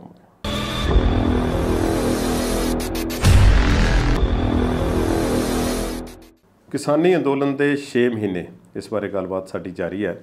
ਬਲਗਾ ਸਾਹਿਬ ਜੀ, ਕੋਈ ਹਿਸਾਬ ਕਿਤਾਬ ਸਾਨੂੰ ਦਿਓ। ਹਿਸਾਬ ਕਿਤਾਬ ਕਿਸਾਨਾਂ ਤੋਂ ਨਹੀਂ ਲੈ ਸਕਦੇ ਅਸੀਂ, ਕਿਸਾਨ ਦਾ ਹਿਸਾਬ ਕਿਤਾਬ ਕੋਈ ਵੀ ਪੂਰਾ ਨਹੀਂ ਕਰ ਸਕਦਾ। ਇੰਨਾ ਸਮਾਂ ਹੋ ਗਿਆ, ਟੋਲ ਪਲਾਜ਼ੇ ਤੇ ਲੰਗਰ ਅੱਜ ਵੀ ਲੱਗੇ ਹੋਏ ਨੇ ਪੰਜਾਬ ਵਿੱਚ ਥਾਂ ਥਾਂ ਤੇ, ਚਾਹੇ ਲੋਡੂਵਾਲ ਟੋਲ ਪਲਾਜ਼ਾ ਹੋਵੇ ਜਿਹੜਾ ਸਭ ਤੋਂ ਮਹਿੰਗਾ ਜੀ। ਇੱਕ ਤੇ ਖਰਚਾ ਜਿਹੜਾ ਇਹ ਦੱਸੋ ਕਿ ਜਿਹੜੇ ਕੌਮੀ ਸ਼ਾਹਰਾਹਾਂ ਦੇ ਉੱਪਰ ਤੇ ਦੂਸਰੀਆਂ ਜਿਹੜੀਆਂ ਸਟੇਟ ਹਾਈਵੇ ਦੇ ਉੱਪਰ ਸੀ ਜੀ, ਇੱਥੇ ਜਿਹੜਾ ਇੰਨੇ ਲੰਬੇ ਸਮੇਂ ਤੋਂ ਲੰਗਰ ਚੱਲ ਰਹੇ ਨੇ, ਇਹਨਾਂ ਦਾ ਤਾਂ ਕੋਈ ਅੰਦਾਜ਼ਾ ਨਹੀਂ ਕਿੰਨਾ ਸਮਾਂ ਹੋ ਗਿਆ। ਸੰਯੁਕਤ ਕਿਸਾਨ ਮੋਰਚਾ, ਟਿਕਰੀ ਬਾਰਡਰ, ਗਾਜ਼ੀਪੁਰ, ਇੱਥੋਂ ਜਿਹੜੇ ਖਰਚੇ ਮੋਟੇ ਹੋਏ ਨੇ ਜੀ, ਜਿਸ ਤਰ੍ਹਾਂ ਉੱਤੇ ਖਾਦ ਖੁਰਾਕ ਦਾ ਸਿਲਸਿਲਾ ਜਾਰੀ ਹੈ, ਸਟੇਜਾਂ ਲੱਗੀਆਂ ਹੋਈਆਂ ਨੇ, ਜਾਣ ਆਉਣ ਦਾ ਖਰਚਾ ਜਿਹੜਾ ਤੁਸੀਂ ਅੰਮ੍ਰਿਤਸਰ ਤੋਂ ਦਿੱਲੀ ਜਾਣਾ ਹੋਵੇ ਜੀ 7-8 ਹਜ਼ਾਰ ਦਾ ਤੇਲ ਗੱਡੀ ਖਾ ਜਾਂਦੀ ਹੈ। ਤੇ ਇਹ ਦੱਸੋ ਕੋ ਮੋਟਾ ਜਿਹਾ ਅੰਦਾਜ਼ਾ ਸਾਨੂੰ ਦਿਓ ਕਿ ਕਿੰਨਾ ਕੁ ਪੰਜਾਬੀਆਂ ਨੇ ਤੇਲ ਫੂਕ ਦਿੱਤਾ ਤੇ ਕਿੰਨੇ ਕੁ ਆਪਣੇ ਸਮਾਂ ਉੱਤੇ ਲਾ ਦਿੱਤਾ ਹੁਣ ਤੱਕ, ਤੇ ਜਿਹਦੇ ਵਿੱਚੋਂ ਨਿਕਲਿਆ ਅਜੇ ਤੱਕ ਕੁਛ ਨਹੀਂ। ਕੁਲਦੀਪ ਜੀ, ਇਹ ਗੱਲ ਬਿਲਕੁਲ ਵਾਜਬ ਆ ਵੀ ਅਸੀਂ ਬੇਤਹਾਸ਼ਾ ਖਰਚ ਇਸ ਵੇਲੇ ਅੰਦੋਲਨ ਤੇ ਕਰ ਚੁੱਕੇ ਹਾਂ। ਸ਼ੁਰੂਆਤੀ ਦੌਰ ਜੇ ਆਪਾਂ ਦੇਖਦੇ ਹਾਂ, ਇਹ ਨਵੰਬਰ, ਦਸੰਬਰ, ਜਨਵਰੀ, 26 ਜਨਵਰੀ ਤੋਂ ਪਹਿਲਾਂ ਵਾਲਾ ਜਿਹੜਾ 2.5 ਮਹੀਨੇ ਦਾ ਕੰਮ ਸੀਗਾ, ਉਸ ਵੇਲੇ ਆਪਾਂ ਦੇਖਦੇ ਕਿ ਜਲੇਬੀਆਂ ਕੀ, ਪੀਜੇ ਕੀ, ਨੂਡਲ ਕੀ, ਬਰਗਰ ਕੀ, ਪਿੰਨੀਆਂ ਕੀ, ਔਰ ਇੱਦਾਂ ਦਾ ਹੁੰਦਾ ਵੀ ਤੁਸੀਂ ਇੱਕ ਪਿੰਨੀ ਨੂੰ ਹੱਥ ਕੀਤਾ ਤੁਹਾਡੇ ਮੂਹਰੇ ਕਿਲੋ ਦਾ ਅਗਲਾ ਲਿਫਾਫਾ ਫੜਾ ਦਿੰਦਾ ਸੀਗਾ। ਇਹ ਚੱਲਣ ਚਲੋ ਠੀਕ ਆ, ਕਿਸੇ ਨੇ ਸ਼ਰਧਾ ਨਾਲ ਕੀਤਾ ਤਾਂ ਠੀਕ ਆ, ਪਰ ਉਸ ਵੇਲੇ ਸਟੇਜਾਂ ਤੋਂ ਵੀ ਐਲਾਨ ਹੁੰਦਾ ਵੀ ਇੱਥੇ ਸਾਰੇ ਪਿੰਨੀਆਂ ਖਾ ਕੇ ਸੌਣਾ ਹੀ ਆ, ਵੀ ਮੁੜ ਕੇ ਲੋਕਾਂ ਨੇ ਬਿਮਾਰ ਹੋਣਾ। ਸ਼ੁਰੂਆਤੀ ਦੌਰ ਵਿੱਚ ਜਿਹੜਾ ਲੰਗਰਾਂ ਚਲੋ ਪੰਜਾਬੀ ਤਾਂ ਫੇਰ ਹਜਮ ਕਰ ਲੈਣਗੇ, ਉਹ ਜਿਹੜੇ ਸਥਾਨਕ ਵਸਿੰਦੇ ਵਿਚਾਰੇ, ਉਹ ਇੰਨੀਆਂ ਪਿੰਨੀਆਂ, ਉਹ ਸ਼ਹਿਰ ਦੇ ਰਹਿਣ ਵਾਲੇ, ਉੱਥੇ ਪੋਲੂਸ਼ਨ ਦਾ ਕੰਮ ਹੈ ਇਹਨਾਂ ਦੇ, ਉਹ ਵਿਚਾਰੇ ਕਿੱਥੋਂ ਹਜਮ ਕਰਨਗੇ। ਇਹਦੇ ਵਿੱਚ ਇੱਕ ਚੀਜ਼ ਹੋਰ ਫੈਕਟ ਵੀ ਨਿਕਲ ਕੇ ਆਇਆ ਜੀ। ਆਪਾਂ ਜਿੱਦਾਂ ਪੰਜਾਬ ਵਾਲਿਆਂ ਨੂੰ ਮਤਲਬ ਸਿਹਤਮੰਦ ਮੰਨਦੇ ਹਾਂ, ਪਰ ਇੱਥੇ ਆਣ ਕੇ ਕਿਤੇ ਨਾ ਕਿਤੇ ਇੱਕ ਗੱਲ ਸੋਚਣੀ ਪਊਗੀ ਵੀ ਜਿਹੜੇ ਸਾਡੇ 500 ਦੇ ਨੇੜੇ ਤੇੜੇ ਦਾ ਹੁਣ ਅੰਕੜਾ ਚੱਲ ਰਿਹਾ ਸ਼ਾਇਦ ਵੀ ਮੌਤਾਂ ਹੋਈਆਂ ਆ, ਉਹਨਾਂ ਵਿੱਚ ਦੇਖੋ ਇੱਥੇ ਸ਼ਾਹਜਹਾਂਪੁਰ ਬਾਰਡਰ 'ਤੇ ਰਾਜਸਥਾਨ ਦਾ ਕੁਛ ਹਿੱਸਾ ਵੀ ਆ ਤੇ ਹਰਿਆਣੇ ਦਾ ਵੀ ਆ ਤੇ ਯੂਪੀ ਦਾ ਵੀ ਆ। ਜਿੰਨੀਆਂ ਮੌਤਾਂ ਹੋਈਆਂ ਆ ਉਹ 'ਚ ਬਹੁਤਾਤ ਜਿਹੜੀ ਗਿਣਤੀ ਵੀ ਚਲੋ ਪੰਜਾਬੀਆਂ ਦੀ ਕਾਫੀ ਆ, ਪਰ ਮੌਤਾਂ ਦੀ ਗਿਣਤੀ ਵਿੱਚ ਵੀ ਪੰਜਾਬੀ ਮੋਹਰੀ ਆ।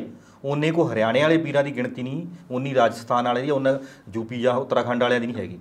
ਕਿਤੇ ਨਾ ਕਿਤੇ ਸਾਡੀ ਸਿਹਤਾਂ ਜਿਹੜੀਆਂ ਲੱਗਦੀਆਂ ਜ਼ਰੂਰ ਬਹੁਤ ਤੰਦਰੁਸਤ ਆ, ਪਰ ਜਿਹੜੀਆਂ ਕਹਿ ਦਈਏ ਵੀ ਅੰਦਰੋਂ ਕਿਤੇ ਨਾ ਕਿਤੇ ਅਸੀਂ ਖੋਖਲੇ ਵੀ ਹੈਗੇ ਆ।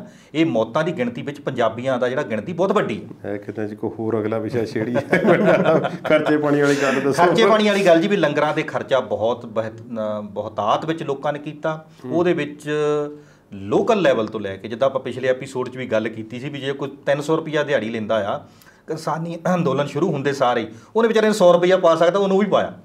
ਤੇ ਉਸ ਤੋਂ ਬਾਅਦ ਆਪਣਾ NRI ਭਾਈਚਾਰਾ ਜਿਹੜਾ ਸੀ, ਮੈਂ ਕਹਿੰਦਾ ਜੀ ਜੇ ਅੰਦੋਲਨ ਅੱਜ ਤੱਕ ਵੀ ਖੜਾ ਆ ਤੇ ਉਹਨਾਂ ਦੇ NRI ਭਾਈਚਾਰੇ ਦੇ ਰੋਲ ਨੂੰ ਹੁਣ ਵੀ ਅੱਖੋਂ ਪਰੋਖੇ ਨਹੀਂ ਕੀਤਾ ਜਾ ਸਕਦਾ, ਕਿਉਂਕਿ NRI ਭਾਈਚਾਰੇ ਨੇ ਲੱਖਾਂ ਨਹੀਂ ਅਰਬਾਂ ਰੁਪਈਆ ਭੇਜ ਦਿੱਤਾ। ਰਹੀ ਗੱਲ ਜਿਹੜੀ ਵੀ ਉੱਥੇ ਹੁਣ ਇਸ ਵੇਲੇ ਲੰਗਰਾਂ ਦੀ, ਹੁਣ ਲੰਗਰ ਸਾਦੇ ਆ, ਹੁਣ ਜਿੱਦਾਂ ਦੇ ਕਹਿੰਦੇ ਹੁੰਦੇ ਗੁਰੂ ਦੇ ਲੰਗਰ ਰੁੱਖਾ ਮਿੱਸਾ ਸਾਦਾ ਆ, ਹੁਣ ਉੱਥੇ ਇੱਦਾਂ ਦੇ ਆ। ਪਰ ਫਿਰ ਵੀ ਹਜੇ 1-2 ਸਟਾਲ ਇੱਦਾਂ ਦੇ ਹੈਗੇ ਜਿਹੜੇ ਲਗਾਤਾਰ ਹਜੇ ਵੀ ਪੀਜ਼ਾ ਚਲਾਈ ਜਾਂਦੇ ਆ। ਮੈਂ ਉਹਨਾਂ ਦੀ ਵੀ ਇੰਟਰਵਿਊ ਕਰਕੇ ਆਇਆ, ਉਹ ਵੀ ਕਹਿੰਦੇ ਜੀ ਸੰਗਤ ਇੱਦਾਂ ਭੇਜੀ ਜਾਂਦੀ ਆ, ਅਸੀਂ ਚਲਾਈ ਜਾਂਦੇ ਆ। ਲੰਗਰਾਂ ਦੀ ਗਿਣਤੀ ਘਟੀ ਆ, ਲੋਕਾਂ ਦੀ ਵੀ ਚਲੋ ਥੋੜ੍ਹੀ ਜਿਹੀ ਗਿਣਤੀ ਘਟੀ ਆ, ਤੇ ਇਸ ਕਰਕੇ ਖਰਚਾ ਬਹੁਤ ਵੱਡੇ ਪੱਧਰ 'ਤੇ ਸਾਡਾ ਖਾਣ ਪੀਣ ਦੀਆਂ ਵਸਤਾਂ 'ਤੇ ਜਿਹੜਾ ਹੋਣਾ ਸੀ ਉਹ ਤਾਂ ਹੋਇਆ। ਸ਼ੁਰੂਆਤੀ ਦੌਰ 'ਚ ਇੱਦਾਂ ਦਾ ਹੁੰਦਾ ਵੀ ਸਵੇਰ ਨੂੰ ਨਾ ਜਿੱਥੇ ਜਿੱਥੇ ਲੰਗਰ ਲੱਗਦੇ ਸੀਗੇ, ਲੰਗਰ ਲੱਗਣ ਤੋਂ ਬਣਾਉਣ ਤੋਂ ਪਹਿਲਾਂ ਉਹਨੂੰ ਸੁੱਤੇ ਉੱਠਣ ਤੋਂ ਕੋਈ 2 ਬੋਰੀਆਂ ਕਣਕ ਦੀਆਂ, ਦੂਜੀਆਂ ਚੌਲਾਂ ਦੀਆਂ ਸਿੱਟ ਗਿਆ, ਕੋਈ ਨਾਲ ਖੰਡ ਰੱਖ ਗਿਆ। ਸਬਜ਼ੀਆਂ ਵੀ ਉਸ ਵੇਲੇ ਹਰਿਆਣੇ ਦੇ ਵੀਰ ਸੀ। ਔਰ ਦਿੱਲੀ ਦੇ ਲੋਕ ਜਿਹੜੇ ਲੋਕਲ ਭਾਈ, ਦਿੱਲੀ ਦੇ ਲੋਕ ਅਨਮੈਰਿਡ ਲੜਕੀਆਂ ਤੇ ਬੀਬੀਆਂ ਇੰਨੀ ਆਣ ਕੇ ਸੇਵਾ ਉੱਥੇ ਕਰਦੀਆਂ, ਹੁਣ ਵੀ ਕਰਦੀਆਂ, ਪਹਿਲਾਂ ਵੀ ਬਹੁਤ ਕਰਦੀਆਂ ਸੀਗੀਆਂ। ਯੂਨੀਵਰਸਿਟੀਆਂ ਦੇ ਬੱਚੇ ਜਿਹੜੇ ਸੀਗੇ ਉਹ ਵੀ ਆਣ ਕੇ ਇਸ ਅੰਦੋਲਨ ਦੇ ਵਿੱਚ ਲੰਗਰਾਂ 'ਚ ਸੇਵਾ ਕਰਦੇ ਰਹੇ, ਹੋਰ ਕੰਮਾਂ ਦੇ ਵਿੱਚ ਸਾਫ਼ ਸਫਾਈ ਸੇਵਾ ਕਰਦੇ ਰਹੇ।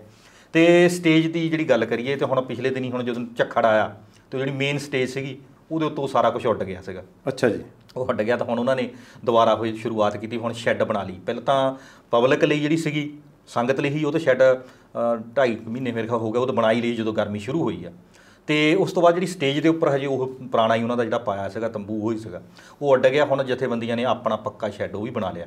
ਤਾਂ ਮੋਟੇ-ਮੋਟੇ ਤੌਰ 'ਤੇ ਜਿਹੜਾ ਪਤਾ ਲੱਗਾ ਵੀ ਉਹ ਗੱਲਾਂ ਕਰਦੇ ਸੀਗੇ ਵੀ ਕਰੋੜ ਤੋਂ ਉੱਪਰ ਕਿਰਾਏ ਦੇ ਦਿੱਤਾ ਉਹ ਸ਼ੈੱਡ ਦਾ। ਪਹਿਲਾਂ ਜਨਰੇਟਰ, ਤਾਮ ਝਾਮ, ਸਾਊਂਡ ਸਿਸਟਮ, ਜੇ ਉਹ ਸਾਰਾ। ਤੇ ਹੁਣ ਪਤਾ ਲੱਗਾ ਜਦੋਂ ਇਹਨੀ ਆਪਣਾ ਲਿਆਂਦਾ ਕੋਈ 20 ਲੱਖ ਦਾ ਸਾਰਾ ਸਿਸਟਮ ਹੀ ਆ ਗਿਆ। ਪਰ ਹੁਣ ਜਥੇਬੰਦੀਆਂ ਵੀ ਇਹ ਸੋਚ ਕੇ ਨਹੀਂ ਸੀ ਬੈਠੀਆਂ ਵੀ ਸਾਨੂੰ ਇੰਨਾ ਲੰਬਾ ਸਮਾਂ ਬਹਿਣਾ ਪੈਣਾ, ਵੀ ਅਸੀਂ ਕਾਹਦੇ ਲਈ ਇੰਨਾ ਖਰੀਦ ਲੈਣਾ ਸਮਾਨ ਜਾਂ ਕਿੱਦਾਂ ਆ। ਦੇਖੋ ਜਿਹਨੇ ਸਰਵਿਸ ਦੇਣੀ ਉਹਨੇ ਆਪਣੇ ਚਾਰਜ ਤਾਂ ਲੈਣੇ ਆ। ਤੇ ਇਸ ਕਰਕੇ ਜਥੇਬੰਦੀਆਂ ਨੂੰ ਪੈਸਾ ਪਹਿਲੇ ਤਾਂ ਇਦਾਂ ਹੁੰਦਾ ਸੀ ਵੀ 5000 ਵਾਲੇ ਦਾ ਵੀ ਉਹ ਕਹਿੰਦੇ ਹੁੰਦੇ ਜਾਂ ਨਾ ਬੋਲੋ, ਵੀ ਲਿਸਟ ਬਹੁਤ ਲੰਬੀ ਬਣ ਜਾਂਦੀ ਆ, ਵੀ ਉੱਪਰ ਵਾਲੇ ਨਾ ਬੋਲੋ। ਜਿੱਦਾਂ ਮਤਲਬ 1 ਰੁਪਏ ਤੋਂ ਲੈ ਕੇ ਕਰੋੜਾਂ ਤੱਕ ਵੀ ਆਇਆ, ਭਾਵੇਂ ਕਿ ਕਰੋੜਾਂ ਦੇਣ ਵਾਲਿਆਂ ਦੀ ਬਾਅਦ 'ਚ ਰੌਲਾ ਵੀ ਪਿਆ ਵੀ ਖਰਿਆ ਅਨਾਊਂਸ ਕਰ ਗਿਆ, ਦਿੱਤਾ ਕਿ ਨਹੀਂ ਦਿੱਤਾ। ਹੁਣ ਇਹਦਾ ਜਥੇਬੰਦੀਆਂ ਜਾਣਨ ਜਾਂ ਦਾਨ ਦੇਣ ਵਾਲਾ ਜਾਣੇ। ਬਹੁਤ ਵੱਡੇ ਵੱਡੇ ਕਲਾਕਾਰਾਂ ਨੇ ਵੀ ਦਾਨ ਕੀਤੇ ਆ, ਵਿਦੇਸ਼ ਵਿੱਚ ਬੈਠੇ ਭੈਣਾਂ ਭਰਾਵਾਂ ਨੇ, ਵੱਡੇ ਵੱਡੇ ਇੰਡਸਟਰੀਆਂ ਨੇ। ਮੇਰੇ ਟੱਚ ਵਿੱਚ ਵੀ ਕੋਈ ਇੱਦਾਂ ਦੇ ਬੰਦੇ ਆਏ ਆ ਜਿਨ੍ਹਾਂ ਦਾ ਸਿੱਧਾ ਸਰੋਕਾਰ ਨਹੀਂ ਕੋਈ ਖੇਤੀ ਦੇ ਨਾਲ, ਤੇ ਉਹਨੇ ਇਹ ਕਹਿਣਾ ਬਿਲਗਾ ਜੀ ਆ ਸਾਡੀ ਸੇਵਾ ਪਾ ਦਿਓ ਉੱਥੇ, ਤੇ ਨਾਲ ਇਹ ਕਹਿੰਦਾ ਤੁਹਾਨੂੰ ਜਿੱਥੇ ਚੰਗੀ ਲੱਗੇ ਪਾ ਦਿਓ। ਅਸੀਂ ਵੀ ਉੱਥੇ ਧਰਮ ਸੰਕਟ ਫਸ ਜੀਦਾ ਵੀ ਯਾਰ ਕਿਤੇ ਜਿੰਨੀ ਸ਼ਰਧਾ ਨਾਲ ਅਗਲੇ ਨੇ ਪੈਸਾ ਦਿੱਤਾ ਸਾਨੂੰ, ਵੀ ਉਹ ਉੱਥੇ ਪੈਸਾ ਜਿਹੜਾ ਆ ਉਨੀ ਸ਼ਰਧਾ ਵਾਲੇ ਥਾਂ 'ਤੇ ਲੱਗ ਜਾਵੇ, ਕਿਤੇ ਅਜਾਈ ਨਾ ਜਾਵੇ।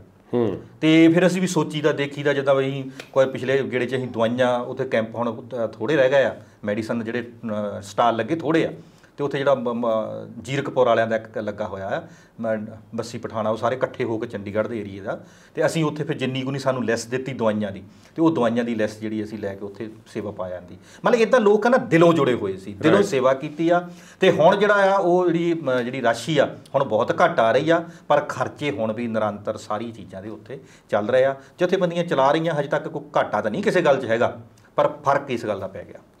ਅਮਰਤ ਜੀ ਕੇਂਦਰ ਸਰਕਾਰ ਜੇ ਕੁਝ ਚੰਗਾ ਕਰ ਸਕਦੀ ਸੀ ਇਸ ਸਾਰੇ ਸਮੇਂ ਦੇ ਦੌਰਾਨ ਜੀ, ਤਾਂ ਇਹ ਕਰ ਲੈਂਦੀ ਕਿ ਕਣਕ ਦੀ ਫਸਲ ਚੁੱਕੀ ਜਾਣੀ ਸੀ ਜੀ, ਤੇ ਕਣਕ ਦੀ ਫਸਲ ਦੀ ਖਰੀਦ ਨੂੰ ਸੁਖਾਵਾਂ ਬਣਾਉਂਦੀ ਜੀ। ਤੁਸੀਂ ਪੰਜਾਬ ਦੇ ਵਿੱਚ ਹਾਲਾਤ ਦੇਖੇ ਨੇ, ਕਈ ਛੋਟੀਆਂ ਮੰਡੀਆਂ ਦੇ ਵਿੱਚ ਅੱਜ ਵੀ ਜੀ 20 ਜੂਨ 21 ਜੂਨ ਹੋ ਗਈ ਹੈ ਤੇ ਕਈ ਮੰਡੀਆਂ ਦੇ ਵਿੱਚ ਅਜੇ ਵੀ ਕਣਕ ਪਈ ਹੋਈ ਹੈ, ਚੁਕਾਈ ਅਜੇ ਤੱਕ ਵੀ ਮੁਕੰਮਲ ਨਹੀਂ ਹੋਈ। ਜੀ ਕਾਰਨ ਉਹਦਾ ਇਹ ਬਣਿਆ ਕਿ ਪਨਸਪ ਤੇ ਮਾਰਕਫੈਡ ਨੇ ਪੂਰੀ ਖਰੀਦ ਕੀਤੀ ਹੈ, ਪੰਜਾਬ ਦੇ ਜਿਹੜੀ ਏਜੰਸੀਆਂ ਨੇ ਜੀ, ਤੇ ਜਿਹੜੀ FCI ਕੇਂਦਰੀ ਏਜੰਸੀ ਹੈ ਉਹਨਾਂ ਨੇ ਪੂਰੀ ਖਰੀਦ ਨਹੀਂ ਕੀਤੀ। ਬਿਲਕੁਲ। ਇਹ ਦੱਸੋ ਕਿ ਕੇਂਦਰ ਸਰਕਾਰ ਵੱਲੋਂ ਇਸ ਤਰ੍ਹਾਂ ਦਾ ਰਵੱਈਆ ਜਿਹੜਾ ਕਿਸਾਨਾਂ ਨੂੰ ਹੋਰ ਜ਼ਿਆਦਾ ਮਜ਼ਬੂਤ ਨਹੀਂ ਕਰ ਰਿਹਾ ਆਪਣੇ ਇਰਾਦੇ ਨਾਲ? ਇਹ ਬਿਲਕੁਲ ਤੁਹਾਡੀ ਗੱਲ ਠੀਕ ਹੈ ਜੀ, ਕਿਸਾਨਾਂ ਨੂੰ ਬਿਲਕੁਲ ਮਜ਼ਬੂਤੀ ਦੇ ਰਹੀ ਆ ਕੇਂਦਰ ਸਰਕਾਰ ਇਸ ਵਿਸ਼ੇ ਦੇ ਵਿੱਚ। ਉਹ ਮੈਂ ਇਹ ਗੱਲ ਪਹਿਲਾਂ ਵੀ ਕਈ ਵਾਰ ਕੀਤੀ ਹੈ ਵੱਖ-ਵੱਖ ਪ੍ਰੋਗਰਾਮਾਂ ਦੇ ਉੱਤੇ ਕਿ BJP ਪੰਜਾਬ ਦੀ ਜਿਹੜੀ ਤੌਰ ਤਰੀਕਾ ਆ, ਪੰਜਾਬੀਆਂ ਦਾ ਜਿਹੜਾ ਰਹਿਣ ਸਹਿਣ ਆ, ਪੰਜਾਬੀਆਂ ਦੀ ਜਿਹੜੀ ਜਿੱਦ ਆ, ਪੰਜਾਬੀਆਂ ਦਾ ਜਿਹੜਾ ਵਰਤਾਰਾ ਆ, ਉਹਨੂੰ ਸਮਝਣ ਦੇ ਵਿੱਚ ਬਿਲਕੁਲ ਨਾਕਾਮਯਾਬ ਰਹੀ ਆ। ਜਿਹੜੇ ਪੰਜਾਬ ਦੇ ਵਿੱਚ ਉਹਨਾਂ ਦੇ ਸੋ ਕਾਲ ਲੀਡਰ ਘੁੰਮਦੇ ਵੀ ਆ, ਉਹ ਵੀ ਆਪਣੀ ਹਾਈ ਕਮਾਂਡ ਨੂੰ ਜਾਂ ਤਾਂ ਉੱਥੇ ਜਾ ਕੇ ਉਹ ਬੋਲਦੇ ਨਹੀਂ ਜਾਂ ਇਹਨਾਂ ਦੀ ਸੁਣੀ ਨਹੀਂ ਜਾਂਦੀ, ਉਹ ਇਸ ਗੱਲ 'ਚ ਫੇਲ ਸਾਬਤ ਹੋਇਆ। ਜਿੱਥੋਂ ਤੱਕ ਕਿਸਾਨੀ ਦਾ ਜਾਂ ਖੇਤੀ ਦੀਆਂ ਉਪਜਾਂ ਦੀ ਗੱਲ ਆ, ਕੇਂਦਰ ਸਰਕਾਰ ਦਾ ਜਿਹੜਾ ਕੰਮ ਆ ਉਹ ਹੋਰ ਤਰੀਕੇ ਨਾਲ ਹੋਣਾ ਚਾਹੀਦਾ। ਜੇ ਇਹਨਾਂ ਨੂੰ ਲੱਗਦਾ ਆ ਕਿ ਇਹ ਜਿਹੜੇ ਅਨਾਜ ਦੀਆਂ ਫਸਲਾਂ ਆ ਇਹ ਇਹਨਾਂ ਕੋਲ ਬਹੁਤਾਤ ਦੇ ਵਿੱਚ ਨੇ, ਜੇ ਇਹਨਾਂ ਨੂੰ ਲੱਗਦਾ ਕਿ ਹੁਣ ਮਹਾਰਾਸ਼ਟਰ ਜਾਂ ਮੱਧ ਪ੍ਰਦੇਸ਼ ਦੇ ਵਿੱਚ ਚੰਗੀ ਕਣਕ ਹੁੰਦੀ ਆ, ਤੇ ਫਿਰ ਫਸਲਾਂ ਦੀ ਡਾਈਵਰਸੀਫਿਕੇਸ਼ਨ ਤੇ ਗੱਲ ਹੋਣੀ ਚਾਹੀਦੀ ਹੈ। ਫਿਰ ਇਹਦੀ ਉਪਜ ਨੂੰ ਹੋਰ ਕਿਸੇ ਤਰੀਕੇ ਦੇ ਨਾਲ ਵਰਤ ਲਿਆ ਜਾਵੇ। ਗੱਲ ਤਾਂ ਕਰਦੇ ਪਰ ਕਿਸੇ ਅਰਥ ਲਾਉਂਦੇ ਨਹੀਂ ਉਹਨੂੰ, ਕਾਗਜ਼ੀ ਗੱਲਬਾਤ ਹੈ ਜ਼ਿਆਦਾ, ਉਹ ਸਿਰਫ ਕਾਗਜ਼ੀ ਗੱਲਬਾਤ ਹੈ। ਨਹੀਂ ਤੇ ਪੂਰੇ ਹਿੰਦੁਸਤਾਨ ਦਾ ਇੱਕ ਡੇਟਾਬੇਸ ਬਣਾ ਕੇ ਜਿਹੜੀ ਫਸਲ ਦੀ ਜਿੱਥੇ ਲੋੜ ਆ ਉੱਥੇ ਉਹੀ ਫਸਲ ਬੀਜੀ ਜਾਵੇ। ਅੱਜ ਵੀ ਅਸੀਂ ਬਹੁਤੇ ਤੇਲ ਬੀਜ ਤੇ ਬਹੁਤੀਆਂ ਦਾਲਾਂ ਜਿਹੜੀਆਂ ਬਾਹਰੋਂ ਮੰਗਾਉਂਦੇ ਆ, ਤੇ ਅਸੀਂ ਜਿਸ ਖਿੱਤੇ 'ਚ ਅਸੀਂ ਬੈਠੇ ਆ, ਜਲੰਧਰ ਦੀ ਆ ਜਾਂ ਦੁਆਬੇ ਦੀ ਗੱਲ ਆ, ਇੱਥੇ ਅਸੀਂ ਝੋਨਾ ਤੇ ਕਣਕ ਦੀ ਚੀਜ਼ਾਂ ਨੂੰ ਛੱਡ ਦਈਏ, ਜੇ ਬਾਕੀ ਚੀਜ਼ਾਂ ਦੀ ਜਿਸ ਗੱਲ ਦੀ ਕਿਸਾਨ ਲੈ ਕੇ ਗੱਲ ਬੈਠੇ ਆ ਕਿ MSP ਜਿਹੜੀ ਆ ਬਾਕੀ ਸਾਰੀਆਂ ਚੀਜ਼ਾਂ ਦੇ ਉੱਤੇ ਫਿਕਸ ਕੀਤੀ ਜਾਵੇ, ਤੇ ਬਹੁਤ ਸਾਰੀਆਂ ਜਿਹੜੀਆਂ ਕਿਸਾਨੀ ਸਮੱਸਿਆਵਾਂ ਆ ਉਹਨਾਂ ਦਾ ਹੱਲ ਵੈਸੇ ਹੀ ਹੋ ਸਕਦਾ। ਉਹਦੇ ਲਈ ਕੋਈ ਲੰਬੇ ਚੌੜੇ ਕੰਮ ਕਰਨ ਦੀ ਲੋੜ ਨਹੀਂ। ਇਹ ਅੰਮ੍ਰਿਤ ਜੀ, ਬਾਬਾ ਰਾਮਦੇਵ ਜੀ ਦੇ ਪਤੰਜਲੀ ਪ੍ਰੋਡਕਟਸ ਦੀ ਗੱਲ ਕਰਦੇ ਆ। ਪਤੰਜਲੀ ਯੋਗ ਪੀਠ ਨੇ ਇੱਕ ਵੱਡੀ ਜਿਹੜੀ ਇੱਕ ਸੀਰੀਜ਼ ਜਿਹੜੀ ਹੈ ਪ੍ਰੋਡਕਟਸ ਦੀ ਆਪਣੀ ਲਾਂਚ ਕੀਤੀ, ਪਤੰਜਲੀ ਸਟੋਰ ਖੋਲ੍ਹ ਦਿੱਤੇ ਜੀ। ਜੇ ਕਿਸਾਨਾਂ ਦੀ ਅਸੀਂ ਗੱਲ ਕਰੀਏ ਤੇ ਕਿਸਾਨਾਂ ਦੇ ਹੱਕ ਵਿੱਚ ਜੇ ਕਿਸੇ ਨੂੰ ਸਭ ਤੋਂ ਵੱਧ ਬੋਲਣਾ ਚਾਹੀਦਾ ਸੀ, ਜਿਵੇਂ ਆਯੁਰਵੈਦ ਹੈ ਜਾਂ ਪਤੰਜਲੀ ਦੇ ਪ੍ਰੋਡਕਟ ਨੇ ਕਿ ਨੈਚੁਰਲ ਚੀਜ਼ਾਂ ਤੋਂ ਬਣੀਆਂ ਹੋਈਆਂ ਚੀਜ਼ਾਂ ਲੋਕਾਂ ਨੂੰ ਦਾਅਵਾ ਕਰਦੇ ਨੇ ਕਿ ਘੱਟੋ ਘੱਟ ਅਸੀਂ ਦਿੰਦੇ ਹਾਂ, ਉਹ ਦਾਅਵਾ ਸੱਚ ਹੈ ਜੇ ਨਹੀਂ ਇਸ ਗੱਲ ਉਹਨਾਂ ਨੂੰ ਪਤਾ ਹੋਵੇਗਾ। ਮੇਰਾ ਖਿਆਲ ਕਿ ਕਿਸਾਨਾਂ ਦੇ ਹੱਕ ਵਿੱਚ ਜੇ ਕਿਸੇ ਨੂੰ ਸਭ ਤੋਂ ਵੱਧ ਬੋਲਣਾ ਚਾਹੀਦਾ ਸੀ, ਬਾਬਾ ਰਾਮਦੇਵ ਨੂੰ ਬੋਲਣਾ ਚਾਹੀਦਾ ਸੀ। ਬਿਲਕੁਲ ਜੀ। ਤੇ ਉਹਨਾਂ ਨੇ ਕਿੰਨਾ ਕੁ ਬੋਲੇ ਨੇ? ਉਹ ਬਿਲਕੁਲ ਨਹੀਂ ਬੋਲੇ। ਉਹਨਾਂ ਦੀ ਵਜ੍ਹਾ ਇਹ ਆ ਕਿ ਉਹ ਪਹਿਲਾਂ ਬੋਲ ਚੁੱਕੇ ਆ ਸਮੇਂ ਤੋਂ। ਇਸ ਮੋਦੀ ਸਰਕਾਰ ਦੇ ਲਿਆਉਣ ਦੇ ਵਿੱਚ ਉਹਨਾਂ ਦੀ ਜਦੋਂ ਇਲੈਕਸ਼ਨ ਹੋਣੀ ਸੀ 14 'ਚ, ਉਹ ਪਹਿਲਾਂ ਬੋਲ ਚੁੱਕੇ ਆ, ਤੇ ਉਹ ਜਿਹੜੀ ਬੋਲਿਆ ਸੀ ਉਹਨਾਂ ਨੇ ਉਹਦੀ ਉਹ ਕਮਾਈ ਲੈ ਰਹੇ ਆ। ਬਾਬਾ ਰਾਮਦੇਵ ਤਾਂ ਹੈ ਨਹੀਂ, ਹੁਣ ਤੇ ਲਾਲਾ ਰਾਮਦੇਵ ਜੀ ਨੇ ਜੀ। ਉਹਨਾਂ ਦਾ ਕੰਮ ਆਪਣਾ ਚੱਲ ਰਿਹਾ। ਪ੍ਰੋਡਕਟਸ ਜਿਹੜੇ ਉਹਨਾਂ ਦੇ ਚੰਗੇ ਮਾੜੇ ਆ ਉਹਦੀ ਆਪਾਂ ਉਸ ਵਿਸ਼ੇ 'ਚ ਨਹੀਂ ਪੈਂਦੇ, ਕਿਉਂਕਿ ਜਦੋਂ ਵੀ ਟੈਸਟਿੰਗ ਹੁੰਦੀ ਆ ਤੇ ਅੱਧੇ ਕੁ ਫੇਲ ਹੁੰਦੇ ਆ, ਅੱਧੇ ਕੁ ਪਾਸ ਹੁੰਦੇ ਆ। ਪਰ ਇੱਥੇ ਇੱਕ ਗੱਲ ਹੋਰ ਕਰਨੀ ਬਣਦੀ ਆ ਕਿ ਰਾਮਦੇਵ ਨੇ ਪਬਲਿਸਿਟੀ ਦੇ ਵਿੱਚ ਉਹ ਸਾਰੀਆਂ ਚੀਜ਼ਾਂ ਅਪਣਾਈਆਂ ਜਿਹੜੀਆਂ ਇੱਕ ਚੰਗੀ ਇੰਡਸਟਰੀ ਨੂੰ ਅਪਣਾਉਣੀਆਂ ਚਾਹੀਦੀਆਂ। ਉਹਨਾਂ ਤੋਂ ਵੱਡੀਆਂ, ਉਹਨਾਂ ਤੋਂ ਪੁਰਾਣੀਆਂ ਹੋਰ ਫਰਮਾਂ ਬਹੁਤ ਨੇ ਹਿੰਦੁਸਤਾਨ ਦੇ ਵਿੱਚ ਜਿਹੜੀਆਂ ਇਹੋ ਜਿਹੀਆਂ ਚੀਜ਼ਾਂ ਹੋਰ ਇਹੋ ਕੰਮ ਕਰ ਰਹੀਆਂ ਨੇ। ਉਹ ਉਹਨਾਂ ਤੋਂ ਚੰਗੇ ਪ੍ਰੋਡਕਟ ਬਣਾ ਰਹੀਆਂ ਨੇ, ਪਰ ਉਹ ਉਹਨਾਂ ਵਰਗੇ ਗੱਠ ਜੋੜ ਤੇ ਉਹਨਾਂ ਵਰਗੇ ਜਿਹੜੀ ਤਕੜਮਬਾਜ਼ੀ ਸੀ ਉਹ ਨਹੀਂ ਲਾ ਸਕੀਆਂ। ਤੇ ਜਦੋਂ ਤੁਸੀਂ ਕਿਸਾਨਾਂ ਦੀ ਗੱਲ ਕਰਦੇ ਆ ਚੇਨ ਬਣਾਉਣ ਦੀ, ਤੇ ਉੱਥੇ ਫਿਰ ਜ਼ਿਕਰ ਕਰਨਾ ਬਣਦਾ ਵੇਰਕਾ ਦਾ ਵੀ ਤੇ ਅਮੂਲ ਦਾ ਵੀ। ਜੇ ਗੁਜਰਾਤ ਤੋਂ ਇੱਕ ਬਣੀ ਹੋਈ ਜਿਹੜੀ ਏਜੰਸੀ ਆ ਅਮੂਲ ਆ, ਵਰਗੇਸ਼ ਕੁਰੀਅਨ ਜਿਹਨੂੰ ਤੁਸੀਂ ਫਿਰ ਚਿੱਟੀ ਕ੍ਰਾਂਤੀ ਦਾ ਜਨਮਦਾਤਾ ਵੀ ਕਹਿੰਦੇ ਆ, ਜੇ ਪੂਰੇ ਹਿੰਦੁਸਤਾਨ ਦੇ ਵਿੱਚ ਉਹ ਬਣਾ ਸਕਦਾ, ਤੇ ਪੰਜਾਬ ਦੇ ਵਿੱਚ ਵੀ ਜਿਹੜੀ ਤੁਹਾਡੀ ਮਾਰਕਫੈਡ ਆ ਜਾਂ ਵੇਰਕਾ ਆ ਜਾਂ ਸਹਿਕਾਰੀ ਸਭਾਵਾਂ ਆ, ਜੇ ਇੱਦਾਂ ਦੀਆਂ ਯੋਜਨਾਵਾਂ ਸਰਕਾਰਾਂ ਬਣਾਉਣ ਤੇ ਬਹੁਤ ਸਾਰੀਆਂ ਸਮੱਸਿਆਵਾਂ ਪੰਜਾਬ ਦੀਆਂ ਜਿਹੜੀਆਂ ਆ ਉਹ ਹੱਲ ਕੀਤੀਆਂ ਜਾ ਸਕਦੀਆਂ। ਜਿਸ ਤੁਸੀਂ ਖਰਚੇ ਦੀ ਗੱਲ ਕੀਤੀ, ਉੱਥੇ ਬਹੁਤ ਸਾਰੇ ਖਰਚੇ ਕੀਤੇ। ਜੇ ਕਿਸਾਨ ਇਸ ਸਮੱਸਿਆ ਦੇ ਨਾਲ ਇੱਦਾਂ ਲੜ ਸਕਦੇ ਆ, ਤੇ ਜੇ ਕਿਸਾਨ ਇਸ ਤੋਂ ਪਹਿਲਾਂ ਆਪਣੀਆਂ ਸਮੱਸਿਆਵਾਂ ਨੂੰ ਸਮਝ ਕੇ ਲੜਦੇ, ਤੇ ਬਹੁਤ ਸਾਰੀਆਂ ਚੀਜ਼ਾਂ ਹੋਰ ਤਰੀਕੇ ਨਾਲ ਵੀ ਹੱਲ ਕੀਤੀਆਂ ਜਾ ਸਕਦੀਆਂ। ਠੀਕ ਹੈ ਜੀ ਬਲਗਾ ਸਾਹਿਬ। ਦੂਜੇ ਇਹ ਗੱਲ ਕਰੀ ਬਾਬਾ ਰਾਮਦੇਵ ਵੀ, ਲਾਲਾ ਰਾਮਦੇਵ ਜੀ ਸ਼ਰਮਾ ਜੀ ਨੇ ਕਿਹਾ ਵੀ ਉਹ ਤਾਂ ਦੂਜਾ ਕਾਰਪੋਰੇਟ ਦਾ ਰੂਪ ਲੈ ਲਿਆ ਹੁਣ। ਜੀ ਸਾਨੂੰ ਇਸ਼ਾਰਾ ਹੋ ਰਿਹਾ ਬ੍ਰੇਕ ਤੇ ਜਾਣ ਵਾਸਤੇ, ਤੇ ਪ੍ਰੋਗਰਾਮ ਦਾ ਇਸੇ ਕੜੀ ਦਾ ਆਖਰੀ ਪ੍ਰੋਗਰਾਮ ਦਾ ਆਖਰੀ ਹਿੱਸਾ ਜਿਹੜਾ ਜਿਸ ਦੇ ਵਿੱਚ ਅਸੀਂ ਜਿਵੇਂ ਇਹ 4 ਸੂਬਿਆਂ ਦੇ ਵਿੱਚ 5 ਸੂਬਿਆਂ ਦੇ ਵਿੱਚ ਚੋਣਾਂ ਦੀ ਅਸੀਂ ਗੱਲ ਕੀਤੀ ਹੈ, ਅਗਾਂਹ ਵੀ ਹੋਣੀਆਂ ਨੇ ਚੋਣਾਂ, ਪੰਜਾਬ ਤੇ ਯੂਪੀ ਇਹਦੇ ਵਿੱਚੋਂ ਖਾਸ ਸੂਬੇ ਨੇ, ਤੇ ਉੱਤਰਾਖੰਡ ਵੀ ਹੈ, ਔਰ ਇਹਨਾਂ ਦੇ ਬਾਰੇ ਗੱਲਬਾਤ ਅਸੀਂ ਕਰਾਂਗੇ ਪ੍ਰੋਗਰਾਮ ਦੇ ਆਖਰੀ ਹਿੱਸੇ ਵਿੱਚ। ਕੋਈ ਕਿਸਾਨੀ ਅੰਦੋਲਨ ਦਾ ਕੀ ਪ੍ਰਭਾਵ, ਇੰਪੈਕਟ, ਸਾਰੀਆਂ ਗੱਲਾਂ ਬਾਤਾਂ ਪ੍ਰੋਗਰਾਮ ਦੇ ਆਖਰੀ ਹਿੱਸੇ ਵਿੱਚ ਕਰਦੇ ਹਾਂ। ਇੱਕ ਬ੍ਰੇਕ ਤੋਂ ਬਾਅਦ ਮਿਲਦੇ ਹਾਂ ਜੀ।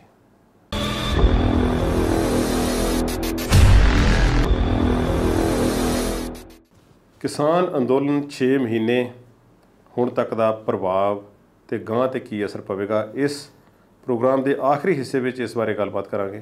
ਬਿਲਕਾ ਸਾਹਿਬ ਜੀ, ਚੋਣਾਂ ਤੇ ਭਾਰਤ ਵਿੱਚ ਹਰ ਸਾਲ ਫੈਸਟੀਵਲ ਆਉਂਦੇ ਰਹਿੰਦੇ ਨੇ, ਤਿਉਹਾਰ ਇਹੋ। ਬਿਲਕੁਲ। ਤੇ ਅਗਲਾ ਜਿਹੜਾ ਸਾਲ ਹੈ 2022, ਇੱਥੇ ਪੰਜਾਬੀਆਂ ਵਾਸਤੇ ਵੀ ਇੱਥੇ ਢੋਲ ਖੜਕਣਗੇ। ਹਾਂਜੀ। ਤੇ ਯੂਪੀ ਹੈ ਸਭ ਤੋਂ ਵੱਡੀ, ਉਹਨਾਂ ਦੀ ਇੱਕ ਅਸੈਂਬਲੀ ਵੀ ਹੁੰਦੀ ਹੈ ਭਾਰਤ ਦੇ ਵਿੱਚੋਂ, ਤੇ ਲੋਕ ਸਭਾ ਸੀਟਾਂ ਵੀ ਉੱਥੇ ਬਹੁਤ ਹੁੰਦੀਆਂ ਨੇ। ਖੈਰ ਜਿਹੜੇ ਵੋਟਾਂ ਹੋਣੀਆਂ ਤਾਂ ਵਿਧਾਨ ਸਭਾ ਦੀਆਂ ਹੋਣੀਆਂ ਨੇ ਜੀ। ਉੱਤਰਾਖੰਡ ਹੈ, ਗੋਆ ਹੈ ਜੀ, ਤੇ ਇਹ 4-5 ਸੂਬਿਆਂ ਦੇ ਵਿੱਚ ਅਗਲੇ ਸਾਲ ਜਿਹੜੀਆਂ ਹੋਣੀਆਂ ਨੇ, ਉਹਨਾਂ ਵਿੱਚੋਂ ਗੁਜਰਾਤ ਤੇ ਹਿਮਾਚਲ ਦਾ ਨਾਮ ਵੀ ਹੈ, ਪਰ ਉਹ ਬਾਅਦ ਵਿੱਚ ਨੇ। ਪਰ ਸਾਲ ਦੇ ਸ਼ੁਰੂ ਵਿੱਚ ਫਰਵਰੀ ਦੇ ਵਿੱਚ ਉੱਤਰਾਖੰਡ, ਯੂਪੀ ਤੇ ਪੰਜਾਬ, ਇਸ ਦੇ ਬਾਰੇ ਅਸੀਂ ਗੱਲਬਾਤ ਕਰਾਂਗੇ ਜੀ। ਕਿ ਪੰਜਾਬ ਦੇ ਵਿੱਚ ਤੇ ਜੋ ਹੈ ਅਸੀਂ ਰੋਜ਼ ਡਿਸਕਸ ਕਰਦੇ ਹਾਂ ਜੀ, ਉਹ ਵੀ ਗੱਲਬਾਤ ਥੋੜ੍ਹੀ ਜਿਹੀ ਕਰਾਂਗੇ। ਪਰ ਯੂਪੀ ਵਿੱਚ ਕਿਹੋ ਜਿਹਾ ਪ੍ਰਭਾਵ ਰਹੇਗਾ ਕਿਸਾਨ ਅੰਦੋਲਨ ਦਾ, ਇਸ ਦੇ ਬਾਰੇ ਕੀ ਆਖਦੇ ਹੋ ਤੁਸੀਂ?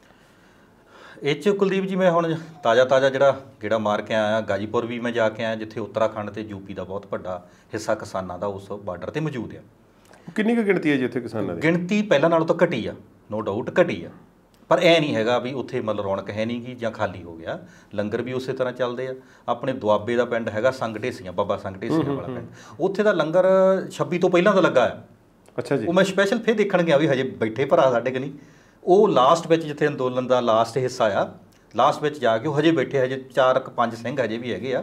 ਉਹ ਕਹਿੰਦੇ ਵੀ ਅਸੀਂ ਡਟੇ ਹੋਏ ਆ, ਜਿੰਨਾ ਚਿਰ ਵੀ ਚੱਲੂ ਅਸੀਂ ਮਤਲਬ ਲਾਵਾਂਗੇ। ਇੱਦਾਂ ਕਰਕੇ ਉੱਥੇ ਗਿਣਤੀ ਜ਼ਰੂਰ ਘਟੀ ਹੈਗੀ ਆ। ਪਰ ਹੁਣ ਜਿੱਦਾਂ ਕੰਮ ਦਾ ਸਮਾਂ ਦੇਖ ਕੇ, ਫਸਲ ਦੀ ਕਟਾਈ ਬਜਾਂਦ ਦੇਖ ਕੇ, ਅਤੇ ਉਹ ਵਾਰੀ ਆਉਂਦੇ ਆ। ਅਤੇ ਇਹ ਗੱਲ ਹੈਗੀ ਆ ਵੀ ਉੱਥੇ ਦੇ ਜਿਹੜੀ ਮੈਂ ਹੁਣ ਇੰਟਰਵਿਊ ਵੀ ਕਰਕੇ ਆਇਆ, ਅਤੇ ਜਦੋਂ ਉੱਥੇ ਆਉਣ ਜਾਣ ਨਾਲ ਸਾਰਿਆਂ ਦਾ ਪਤਾ ਵੀ ਲੱਗ ਗਿਆ ਵੀ ਇੱਥੇ ਮਤਲਬ ਹੁਣ ਲੀਡਰ ਟਰਾਈਬ ਕਿਹੜੇ ਆ ਜਾਂ ਸਮਝ ਕਿਹੜੇ ਬੰਦੇ ਰੱਖਦੇ ਆ। ਅਤੇ ਉੱਥੇ ਜਿਵੇਂ ਮੈਂ ਉਹਨਾਂ ਨਾਲ ਗੱਲਬਾਤ ਕੀਤੀ ਤਾਂ ਇੱਕ ਗੱਲ ਦਾ ਪਤਾ ਲੱਗਾ ਵੀ ਉਹਨਾਂ ਦਾ ਇੱਕ ਉੱਥੇ ਜਿਹੜਾ ਉੱਤਰਾਖੰਡ ਦਾ ਇਸ ਵੇਲੇ ਭਾਰਤੀ ਕਿਸਾਨ ਯੂਨੀਅਨ ਟਕੈਤ ਵੱਲੋਂ ਅਤੇ ਜਿਹੜਾ ਸਟੇਟ ਦਾ ਪ੍ਰੈਜ਼ੀਡੈਂਟ ਬਣਾਇਆ ਗਿਆ ਜਤਿੰਦਰ ਜੀਤੂ ਜੀ, ਜਿਹਦੇ 'ਤੇ ਪੁਲਿਸ ਨੇ ਇਸ ਵੇਲੇ ਉਹਨੂੰ ਭਗੌੜਾ ਕਰਾਰ ਦਿੱਤਾ ਹੋਇਆ। ਅਤੇ ਉਹਨਾਂ ਨੇ ਮਤਲਬ ਗੱਲਬਾਤ ਕਰਨ ਦਾ ਮਤਲਬ ਜਿਹੜਾ ਤਰੀਕਾ ਸੀ ਜਾਂ ਦੱਸਣ ਦਾ ਸੀਗਾ ਵੀ ਇਸ ਵੇਲੇ ਉੱਤਰਾਖੰਡ ਦਾ ਤਰਾਈ ਖੇਤਰ ਸਾਰਾ ਅਤੇ ਨਾਲ ਜਿਹੜਾ ਯੂਪੀ ਦਾ, ਇਹ 2 ਸਟੇਟਾਂ ਦੇ ਵਿੱਚ ਜਿਹੜਾ ਹੈਗਾ ਤਰਾਈ ਦਾ ਹਿੱਸਾ ਉੱਤਰਾਖੰਡ ਦਾ, ਅਤੇ ਜਿਹੜਾ ਯੂਪੀ ਤਾਂ ਚਲੋ ਆਪਾਂ ਸਾਰੀ ਯੂਪੀ ਦੀ ਜਿਹੜੀ ਵੈਸਟਰਨ ਬੈਲਟ ਹੈਗੀ ਆ, ਸਹਾਰਨਪੁਰ ਤੋਂ ਲੈ ਕੇ ਸ਼ਾਮਲੀ, ਬਾਗਪਤ ਤੋਂ ਲੈ ਕੇ ਆਪਾਂ ਅਲੀਗੜ੍ਹ ਮਤਲਬ ਮੇਰਠ ਤੱਕ ਚਲੇ ਜਾਈਏ, ਮਤਲਬ ਇਹ ਸਾਰਾ ਜਿਹੜਾ ਖੇਤੀ ਵਾਲੀ ਬੈਲਟ ਆ। ਉਹਨਾਂ ਦਾ ਇਹ ਕਹਿਣਾ ਸੀ ਵੀ ਕਿਸਾਨ ਅੰਦੋਲਨ ਦਿੱਲੀ ਦੇ ਬਾਰਡਰਾਂ 'ਤੇ ਚੱਲਦਾ ਹੋਵੇ ਅਤੇ BJP ਜਿਹੜੀ ਯੂਪੀ ਜਿੱਤ ਜਾਵੇ, ਇਹ ਕਦੀ ਹੋ ਨਹੀਂ ਸਕਦਾ। ਅੱਛਾ ਜੀ। ਅੰਦੋਲਨ ਸਮਾਪਤ ਹੋ ਜਾਵੇ, ਕਿਸਾਨਾਂ ਦੇ ਹੱਕ 'ਚ ਕੋਈ ਗੱਲ ਆ ਜਾਵੇ ਤਾਂ ਕੋਈ ਸਮੀਕਰਨ ਬਦਲ ਜਾਣ, ਪਰ ਜੇ ਇਸ ਵੱਡਾ ਪ੍ਰਾਂਤ ਜਿਹੜਾ ਭਾਰਤ ਦਾ ਸਭ ਨੂੰ ਵੱਡਾ ਯੂਪੀ ਪ੍ਰਾਂਤ ਆ, 400 ਦੇ ਨੇੜੇ ਤੇੜੇ ਇਹਨਾਂ ਦਾ ਵਿਧਾਨ ਸਭਾ ਸੀਟ ਆ, ਬਿਲਕੁਲ, ਅਤੇ ਅੰਦੋਲਨਾਂ ਦੇ ਚੱਲਦਿਆਂ BJP ਯੂਪੀ 'ਚੋਂ ਜਿੱਤ ਨਹੀਂ ਸਕਦੀ। 100 ਮਤਲਬ ਕਹਿਣ ਤੋਂ ਭਾਵ ਇਹ ਆ ਕਿ ਕੇਂਦਰ ਵਿੱਚ ਜਿਸ ਦੀ ਸਰਕਾਰ ਹੋਵੇ ਜੀ, ਉਸ ਦੇ ਵਿਰੁੱਧ ਉੱਥੇ ਅੰਦੋਲਨ ਚੱਲ ਰਿਹਾ ਹੋਵੇ ਦਿੱਲੀ ਦੇ ਸਰਹੱਦਾਂ 'ਤੇ ਜੀ, ਤੇ ਫਿਰ ਉਹ ਪਾਰਟੀ ਜਿਹੜੀ ਆ ਯੂਪੀ 'ਚ ਸਰਕਾਰ ਨਹੀਂ ਬਣਾ ਸਕਦੀ। ਬਿਲਕੁਲ, ਹਾਲਾਤ ਇੱਥੇ ਤੱਕ ਪੈਦਾ ਹੋ ਗਏ ਜਿਵੇਂ ਕਿ ਸ਼ਰਮਾ ਜੀ ਨੇ ਪਹਿਲਾਂ ਵੀ ਗੱਲ ਕੀਤੀ ਪੱਛਮੀ ਬੰਗਾਲ ਦੀ। ਆਪਾਂ ਪੱਛਮੀ ਬੰਗਾਲ ਦੀ ਇਲੈਕਸ਼ਨ ਦਾ ਚਾਹੇ ਸਰਕਾਰ ਮੰਨੇ ਚਾਹੇ ਨਾ ਮੰਨੇ, ਪਰ BJP ਤੇ RSS ਵਿੱਚ ਬਹੁਤ ਵੱਡਾ ਇੱਕ ਵਾਰੀ ਖਲਬਲੀ ਮਚੀ ਹੋਈ ਆ, ਕਿਉਂਕਿ ਉਹਨਾਂ ਨੂੰ ਇਸ ਗੱਲ ਦਾ ਪਤਾ ਲੱਗ ਗਿਆ ਵੀ ਜੇ ਪੱਛਮੀ ਬੰਗਾਲ ਤੱਕ ਕਿਸਾਨਾਂ ਦਾ ਅਸਰ ਹੋ ਸਕਦਾ, ਆ ਯੂਪੀ ਤਾਂ ਮੁੱਢ ਪਈ ਆ, ਇੱਥੇ ਭਾਸ਼ਾ ਦਾ ਕੋਈ ਦਿੱਕਤ ਨਹੀਂ, ਸਾਰੇ ਪੰਜਾਬੀ ਵੀ ਸਮਝਦੇ, ਹਿੰਦੀ ਵੀ ਸਮਝਦੇ ਆ, ਨਾਲੇ ਸੈਲਫ ਮਾਰੀ ਅੱਧੇ ਘੰਟੇ 'ਚ ਮਤਲਬ ਉੱਥੋਂ ਅੰਦੋਲਨ ਤੋਂ ਯੂਪੀ ਵਾਲਾ ਹਿੱਸਾ ਸ਼ੁਰੂ ਹੋ ਜਾਂਦਾ, ਠੀਕ ਹੈ ਨਾ। ਅਤੇ ਇਸ ਕਰਕੇ ਆਉਣਾ ਜਾਣਾ ਵੀ ਸੌਖਾ ਆ। ਫਿਰ ਸਾਡਾ ਸਿੱਖ ਮਤਲਬ ਜਿਹੜਾ ਖੇਤਰ ਆ ਤਰਾਈ ਦੇ ਵਿੱਚ ਉਹ ਸਾਰਾ ਹੈਗਾ ਆ, ਪੰਜਾਬੀ ਆ, ਅਤੇ ਖਾਪ ਪੰਚਾਇਤਾਂ ਦਾ ਵੀ ਪੂਰਾ ਅਸਰ ਆ। ਫਿਰ ਚੌਧਰੀ ਚਰਨ ਸਿੰਘ ਵਾਲਾ ਜਿਹੜਾ ਉਹਦਾ ਅਜੀਤ ਸਿੰਘ ਆ, ਹੁਣ ਜਯੰਤ ਚੌਧਰੀ ਆ ਪੋਤਾ ਉਹਨਾਂ ਦਾ, ਉਹ ਸਾਰੀ ਪਾਰਟੀ ਦਾ ਉੱਥੇ ਪੂਰਾ ਦਬਦਬਾ ਆ, ਰਕੇਸ਼ ਟਕੈਤ ਦਾ ਪੂਰਾ ਦਬਦਬਾ ਆ। ਇਹਨਾਂ ਹਾਲਾਤਾਂ ਵਿੱਚ ਯੂਪੀ ਜਿਹੜੀ ਜਿੱਤਣੀ ਆ ਉਹ BJP ਲਈ ਸੌਖੀ ਨਹੀਂ ਹੈਗੀ। ਅਤੇ ਇਸ ਵੇਲੇ ਮਤਲਬ ਜੋਗੀ ਵੀ ਭੱਜਾ ਫਿਰਦਾ ਆ ਵੀ ਜਿਹੜਾ ਹੁਣ 2022 ਦੇ ਵਿੱਚ ਉਹ ਜਿੰਨੀ ਮਰਜ਼ੀ ਬੀਨ ਵਜਾ ਲਵੇ, ਅੰਦੋਲਨ ਖੜੇ ਉਹਦਾ ਕੁਰਸੀ ਵਾਲਾ ਸੱਪ ਉੱਥੋਂ ਨਿਕਲਣਾ ਨਹੀਂ ਹੈਗਾ। ਅਮਰ ਕਿਆ ਬਾਤ ਅਮਰ ਜੀ, ਅਸੀਂ ਬਾਕੀ ਸਟੇਟਾਂ ਦੀ ਵੀ ਗੱਲ ਕਰਦੇ ਹਾਂ ਜੀ। ਇਹ ਕਿਸਾਨ ਅੰਦੋਲਨ ਜੇ ਚਾਹਵੇ ਕਿ ਇੰਪੈਕਟ ਪਾਉਣਾ ਅਸੀਂ ਆਪਣੇ ਤੌਰ ਤੇ, ਜੀ, ਜਿਵੇਂ ਬੰਗਾਲ 'ਚ ਜਾ ਕੇ ਰੈਲੀਆਂ ਕੀਤੀਆਂ ਨੇ, ਬਿਲਕੁਲ ਜੀ, ਤਾਂ ਫਿਰ ਇਹਨਾਂ ਸੂਬਿਆਂ ਵਿੱਚ ਕਿਵੇਂ ਕਰਨਗੇ? ਜਿਵੇਂ ਕਿਹਾ ਕਿ ਸੈਲਫ ਮਾਰੋ ਗੱਡੀ ਦਾ ਤੇ ਤੁਸੀਂ ਯੂਪੀ ਪਹੁੰਚਦੇ, ਪਰ ਯੂਪੀ ਕਾਫੀ ਵੱਡੀ ਵੀ ਹੈ। ਬਿਲਕੁਲ ਬਿਲਗਾ ਸਾਹਿਬ ਨੇ ਜਿਹੜੀ ਗੱਲ ਦੱਸੀ, ਕਿਸ ਤਰ੍ਹਾਂ ਕੀ ਰੈਲੀਆਂ ਕਰਨੀਆਂ ਪੈਣਗੀਆਂ ਜਾਂ ਲੋਕਾਂ ਨੂੰ ਵੱਖਰੇ ਤੌਰ ਤੇ, ਜਾਂ ਜਿਹੜਾ ਉੱਥੇ ਇੱਕ ਵੱਖਰੇ ਕਿਸਮ ਦਾ ਭਾਈਚਾਰਕ ਇੱਕ ਵਖਰੇਵਾਂ ਆ, ਇਹ ਕਹਿ ਲਓ ਬੰਗਾਲ ਦੇ ਵਿੱਚ ਉਹ ਗੱਲ ਨਹੀਂ ਸੀ। ਬਿਲਕੁਲ, ਬੰਗਾਲ ਦੇ ਵਿੱਚ ਭਾਵੇਂ ਥੋੜੀ ਬਹੁਤੀ ਹੋ ਸਕਦੀ ਹੈ, ਪਰ ਇੱਥੇ ਤੇ ਕਈ ਕਿਸਮਾਂ ਦੇ ਵਿੱਚ ਲੋਕ ਵੰਡੇ ਜਾਂਦੇ ਨੇ ਯੂਪੀ ਦੀ ਜਦੋਂ ਗੱਲ ਜਾਤੀਵਾਦ ਵੀ ਬਹੁਤ ਹੈ। ਹਾਂਜੀ, ਤੇ ਰਾਮ ਮੰਦਿਰ ਦਾ ਮੁੱਦਾ ਵੀ ਹੈ, ਅਯੋਧਿਆ ਵੀ, ਸਭ ਉਸ ਤੇ ਸਭ ਚੱਲਦਿਆਂ ਤੁਸੀਂ ਕਿਸਾਨ ਕਿਵੇਂ ਇਸ ਵਿੱਚ ਯੋਗਦਾਨ ਪਾ ਸਕਦੇ ਨੇ? ਦੇਖੋ, ਕਿਸਾਨ ਯੂਪੀ ਦੀ ਰਾਜਨੀਤੀ 'ਚ ਯੋਗਦਾਨ ਪਾਉਣਗੇ ਜਾਂ ਨਹੀਂ ਪਾਉਣਗੇ ਤਾਂ ਗੱਲ ਥੋੜ੍ਹਾ ਦੇਰ ਤੱਕ ਪਤਾ ਲੱਗੇਗੀ। ਕਿਸਾਨਾਂ ਨੇ ਤਹਈਆ ਕਰ ਲਿਆ, ਬਿਲਗਾ ਸਾਹਿਬ ਗੱਲ ਕਰਦੇ ਸੀਗੇ ਕਿ ਉਹਨਾਂ ਨੇ ਲਿਸਟ ਬਣਾ ਲਈ ਹੈ ਜਿਹੜੀਆਂ ਸੀਟਾਂ ਦੇ ਉੱਤੇ ਉਹਨਾਂ ਦਾ ਇੰਪੈਕਟ ਹੈਗਾ।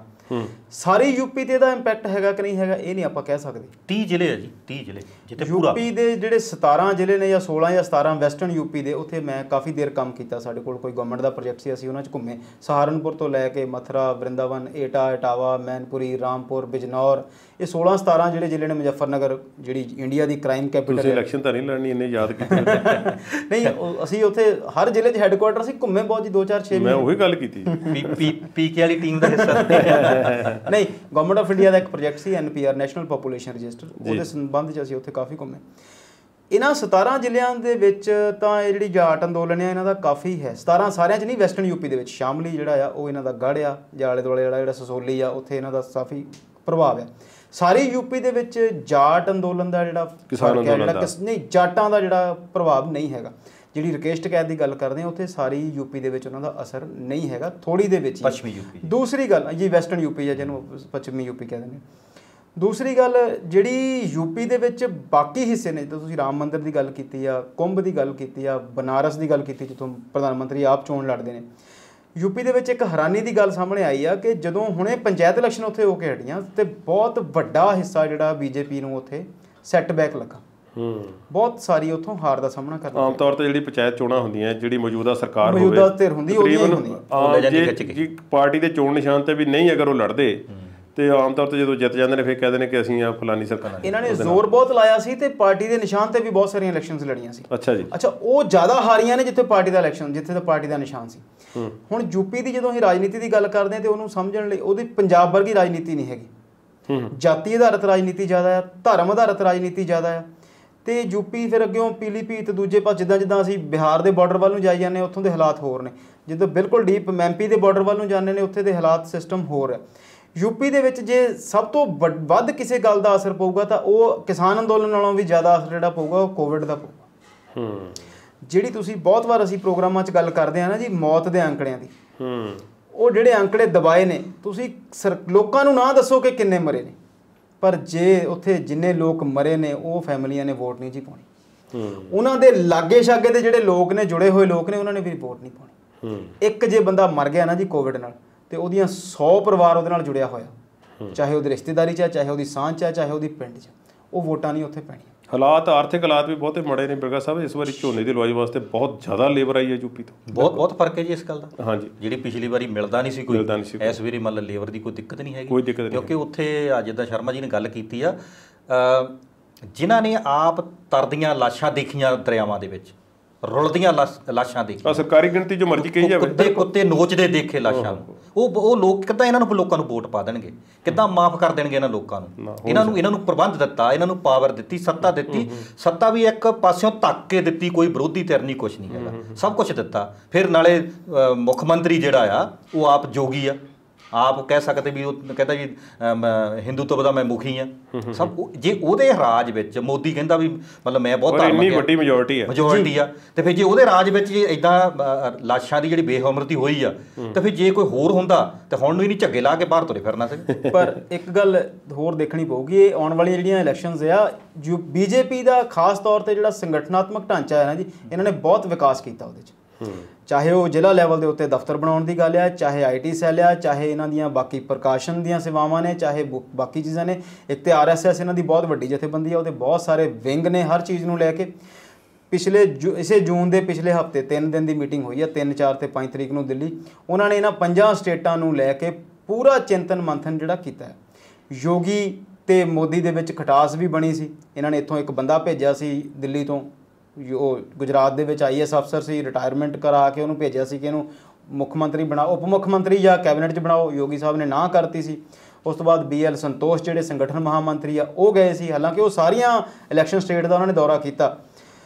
ਬੀਜੇਪੀ ਦਾ ਬਹੁਤ ਜ਼ੋਰ ਲੱਗਾ ਹੋਇਆ ਇਹਨਾਂ ਇਲੈਕਸ਼ਨਸ ਦੇ ਵਿੱਚ, ਸਭ ਤੋਂ ਜ਼ਿਆਦਾ ਉਹਦੇ ਵਿੱਚੋਂ ਯੂਪੀ ਦੇ ਵਿੱਚ ਹੀ ਆ। ਉੱਤਰਾਖੰਡ 'ਚ ਉਹਨਾਂ ਦੀ ਸਰਕਾਰ ਜਿਹੜੀ ਆ ਉਹ ਡਾਮਾਡੋਲ ਆ, ਸ਼ਾਇਦ ਹੀ ਬਣੇ। ਮੈਨੂੰ ਲੱਗਦਾ ਕਿ ਐਪੀ ਸੈਂਟਰ ਜਿਹੜਾ ਨਾ, ਜਦੋਂ ਕਹਿੰਦੇ ਭੁਚਾਲ ਆਉਣ ਤੋਂ ਬਾਅਦ ਐਪੀ ਸੈਂਟਰ ਹੁੰਦਾ ਹੈ, ਤੇ ਜਿਵੇਂ ਜਿਹੜੀਆਂ ਪਿਛਲੀਆਂ ਚੋਣਾਂ ਹੋ ਕੇ ਹਟੀਆਂ ਨੇ 5 ਸੂਬਿਆਂ 'ਚ, ਉਹ ਬੰਗਾਲ ਸੀ, ਇਸ ਵਾਰੀ ਉੱਤਰ ਪ੍ਰਦੇਸ਼ ਰਹੇਗਾ। ਬਿਲਕੁਲ ਜੀ, ਪੰਜਾਬ ਦਾ ਇੱਕ ਪਾਸੇ ਹੀ। ਹੁਣ ਪੰਜਾਬ ਦੇ ਵਿੱਚ ਜਦੋਂ ਭਾਵੇਂ ਲੱਗ ਕੇ ਹੀ ਜਾਣ, ਅਸੀਂ 117 ਖੜੇ ਕਰਨੇ ਆ, 117 ਲਿਆਉਣੇ ਕਿੱਥੋਂ ਆ? ਕਰ ਲੈਣਗੇ, ਖੜੇ ਹੋ ਜਾਣਗੇ, ਪਰ ਘਰੋਂ ਕਿੱਦਾਂ ਨਿਕਲਣਾ ਜੀ? ਜਿੰਨਾ ਚਿਰ ਕਿਸਾਨੀ ਅੰਦੋਲਨ ਦਿੱਲੀ ਦੀਆਂ ਬਾਰਡਰਾਂ ਤੇ ਬੈਠਾ ਆ, ਪੰਜਾਬ ਵਿੱਚ ਵੀ ਇਹ ਸਥਿਤੀ ਰਹਿਣੀ ਆ, ਯੂਪੀ 'ਚ ਵੀ ਇਹੀ ਰਹਿਣੀ ਆ। ਜਿੰਨਾ ਚਿਰ ਕਿਸਾਨੀ ਅੰਦੋਲਨ ਦਾ ਕੋਈ ਫੈਸਲਾ ਨਹੀਂ ਹੁੰਦਾ, ਇਹ ਇਲੈਕਸ਼ਨਾਂ ਜਿਹੜੀਆਂ ਆ ਇਹ ਮਤਲਬ BJP ਦੇ ਹੱਕ 'ਚ ਨਹੀਂ ਜਾ ਸਕਦੇ, ਜੋ ਮੈਨੂੰ ਲੱਗਦਾ। ਪਰ ਇੱਕ ਗੱਲ ਹੋ ਰਿਹਾ ਕਿ ਪੰਜਾਬ ਦੇ ਵਿੱਚ ਇਹਨਾਂ ਦਾ ਇੱਕ ਪਾਸੜ ਇਲੈਕਸ਼ਨਸ ਦਾ ਹੋਣਾ ਭਾਵੇਂ ਤੈਅ ਆ, ਪਰ ਪੰਜਾਬ ਦੇ ਵਿੱਚ ਵੀ ਜਿਹੜਾ BJP ਦਾ ਵੋਟ ਬੈਂਕ ਹੈ ਉਹ ਪਿਛਲੀ ਵਾਰ ਨਾਲੋਂ ਵਧੂਗਾ। ਅੱਜ ਦਾ ਪ੍ਰੋਗਰਾਮ ਇੱਥੇ ਸਮਾਪਤ ਕਰਦੇ ਹਾਂ। ਆਪਣੇ ਮਹਿਮਾਨਾਂ ਦਾ ਧੰਨਵਾਦ, ਬਹੁਤ ਧੰਨਵਾਦ, ਤੁਸੀਂ ਸਾਨੂੰ ਸਮਾਂ ਦਿੱਤਾ ਔਰ ਕਿਸਾਨ ਅੰਦੋਲਨ ਤੇ 6 ਮਹੀਨਿਆਂ ਦੇ ਸਫ਼ਰ ਦਾ ਅਸਾਂ ਲੇਖਾ ਜੋਖਾ ਕੀਤਾ ਹੈ। ਇਸ ਸਫ਼ਰ ਦੌਰਾਨ ਕਿਸੇ ਕਿਸਾਨ ਵੀਰ ਨੂੰ, ਕਿਸੇ ਪੋਲੀਟੀਕਲ ਪਾਰਟੀ ਨੂੰ, ਕਿਸੇ ਵਿਅਕਤੀ ਵਿਸ਼ੇਸ਼ ਨੂੰ ਕੁਝ ਗਲਤ ਆਖਿਆ ਗਿਆ ਹੋਵੇ ਤੇ ਖਿਮਾ ਦੇ ਜਾਚਕ ਹੋਵਾਂਗੇ। ਇੱਕ ਵਾਰ ਫਿਰ ਆਪ ਸਭ ਨੂੰ ਸਤਿ ਸ਼੍ਰੀ ਅਕਾਲ ਜੀ।